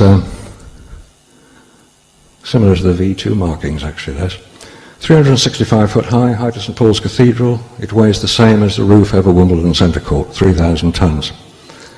Big piece of kit. And at the top of it are 3 astronauts. Right up there. This is Apollo 11, so Aldrin, Armstrong and Collins will be on the top. The rocket leaves the ground, clears the tower, and between that happening and splashdown, well, it's 8, 10, 12 days later, there's only one source of information that we have access to. No independent verification has ever taken place of anything that occurred after liftoff and before splashdown. We rely on NASA to provide that information. So what does NASA stand for? National Aeronautics and Space Administration, obviously. Or possibly not. Possibly, never a straight answer. Possibly, not always scientifically accurate. Because they don't answer the question. I've asked them several questions. They've never answered. Now, having taken off, the one thing we do know that's going to happen is that we have to get through the Van Allen radiation belts. These are generated by the Sun and the Earth's magnetic field. There's the Earth in the middle there, and these are the Earth's magnetic fields, which basically form a type of breakwater to allow the solar wind from the Sun to go round the Earth. But in doing so, it traps highly radioactive particles, electrons, neutrons, protons, all sorts of weird and wonderful stuff which doesn't do humans much good. It doesn't extend out as far as the Moon. The Moon is totally unprotected. The Earth is protected. And these were discovered in 1958 by Professor James Van Allen, who put a Geiger counter at the top of Explorer 1, sent it up on one of the first rockets, and the thing stopped working. It just didn't function. And they realized it had become overloaded. So they put another one on Explorer 3. Explorer 2 blew up. Explorer 3 was sent up with a bigger Geiger counter on, and they found that space was radioactive. Seriously radioactive. However, it doesn't seem to matter if you're an Apollo astronaut. You can go through these things and it doesn't matter, because none of them have died of radiation poisoning. You're going to the Moon. This is the Moon. This is one of the pictures that was taken in 1958 by the Lick Observatory in California. It's probably the best series of photographs of the Moon, and at this point here is where Apollo 11 allegedly landed, on the Sea of Tranquility. Apollo 14 was over here, Apollo 15 up here. Basically they all landed on the front. This is the equator of the Moon, more or less across here. And one of the most prominent features is the Copernicus crater up here. And there's one crater down here called Vitello, which was photographed by the Lunar Orbiter unmanned craft in 1965. This was just one of the photographs it returned. Now, I don't know about you, but it looks like something's moved across the surface of the Moon and left a track. And when NASA was asked what these were, they said, oh, that's easy, they're rocks dislodged by moonquakes. Right. This rock is about 75 foot across, given the scale of the photograph, and it has rolled up out of a crater several hundred feet across the surface, leaving a fairly regular type of track. This is a smaller rock and it's moved further, but it's still come out of a crater. This is what I mean about never a straight answer. You ask a perfectly legitimate question, what are these?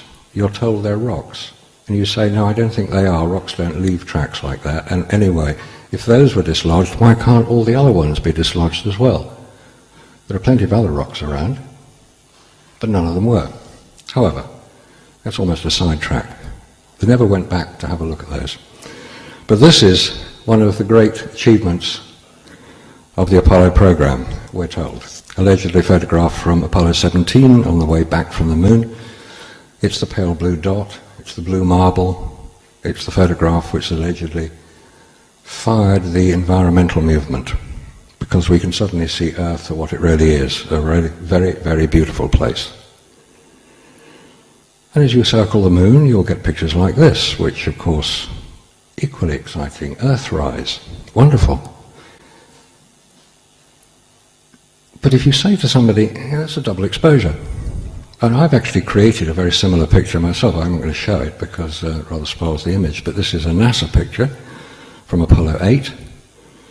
And you have a look at the details. This is the horizon. Apollo 8, President John Kennedy got up in the House of Congress and made his famous speech to land a man on the moon before the decade is out. That was the challenge. At that point, May 1961, no American had been into space. Alan Shepard had gone up on the top of a rocket and come down again. Hardly getting into space. He'd gone no higher than the X-15 planes, the rocket planes that had been flying quite a few years earlier than that. But no American had been into space. They didn't know they could do it. They didn't know what they could do. They didn't know how they could achieve this. But Kennedy, as president, made the challenge, and America has to come along and fulfill it. Now, what's happening over in Russia? In the context of its time, we've got the Cuban Missile Crisis, we've got the space race hotting up. A little bit later, we have Kennedy being assassinated, we have the student riots at Kent University, we have the Vietnam War getting particularly nasty, we have Robert Kennedy being assassinated, we have Martin Luther King being assassinated, we have Malcolm X being assassinated, we have upheaval in America. It's not a pretty sight. It's a decade of change, a decade many people grew up in. You're probably familiar with much of this that was going on. Yet in Russia, we didn't hear very much about it. But Russia has a remarkable ability to keep quiet about its failures and just tell us what we want to hear. They can make their cosmonauts disappear. The top of those two pictures, each of those pictures, shows a cosmonaut. The bottom one shows him missing in the center and slightly to the right of the bottom one. They're just airbrushed out. And the reason they were airbrushed out is because they no longer were alive. The man in the middle, in the top left, is Sergei Korolev, the originator and the driving force behind the Russian space program. He was a genius. On his right is Yuri Gagarin, the man we've all come to think of as the first man in space. No, he wasn't. He wasn't the first man in space. He wasn't even the second or the third. He was the 10th Russian into space. And we know that because two Italian brothers, my Italian's not brilliant. They were two Italian brothers. Giudica Cordelia was their name. And they were listening in to the Russian radio transmissions from their orbiting spacecraft. They rigged up some remarkable transmitters. Excuse me, I'll just get my pointer so we can see it.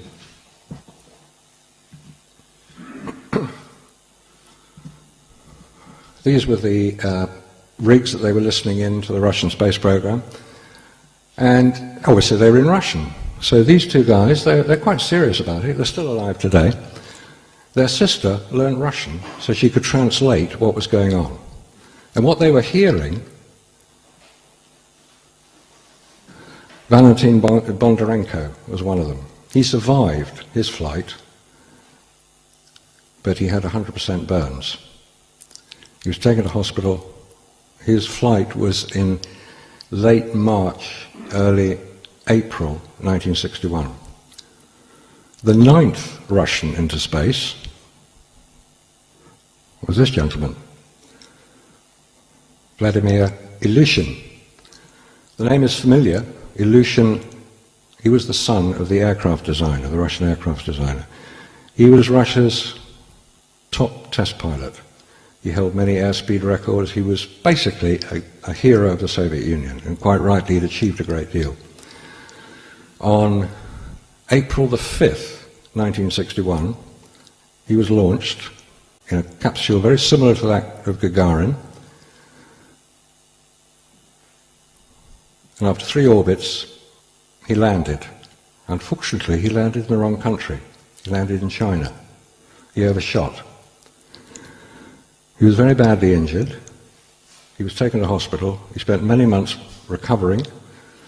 And the reason that we know that this happened was because the Chinese, following Gagarin's flight a week later, refused to attend any of the diplomatic receptions held around the world to celebrate Gagarin's flight. Did the Chinese know something that they weren't prepared to talk about? It would appear that they did. Now, in America, we have an equally impressive character as head of the American space program, Wernher von Braun. We know him as an SS officer, using concentration camp labour to build the V-2 rockets that fell on London, back part of the war, part of the Second War.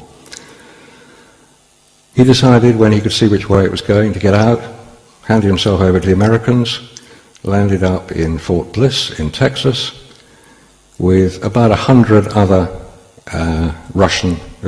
German rocket technicians. And that was the nucleus of the whole moon program. This here you may be familiar with if you've seen the film 2001. This is what Wernher von Braun designed in 1952. Now, he was quite famous in America. He was promoting the space program. He promoted it basically from the early 1950s, that America should go into space. His overriding ambition was to land on the moon. That was what he intended to do. Now, at some point, after Kennedy made the announcement, and the landing on the moon, which was 40 years ago in 3 weeks' time, 1969, at some point, a decision was made that landing a man on the moon was quite easy. The problem was getting him back alive. And as it was all going to happen live on television, so we're told, a spaceman, an astronaut, dying was not quite what the Americans had in mind. So it would appear there was a backup plan. And this is the man who was asked to implement it. Walt Disney. What was Walt Disney's great stock in trade? He could create fantasy. He was brilliant as an animator, as a filmmaker, and politically, he and von Braun got on rather well. They both came from the same right-hand end of the political spectrum. Now, if you're going to go to the moon, you've got to practice. You've got to work out what it's going to look like. You've got to create various images of the moon. What we have here is a big 20-foot globe. It still exists today. It's in San Francisco. Made up to look quite similar to the moon, and for a very good reason. There's nothing secret about any of this. It was so that film cameras could be mounted on tracks. Anybody who's worked in the film business will know that's how you do tracking shots. So in order for the astronauts who are going to be in their simulators, the lunar landers, the command modules, they'll want to know what's happening outside the window. As you approach the moon, what's it going to look like? So you film it and project it onto the windows outside the simulators. Nothing secret about that at all.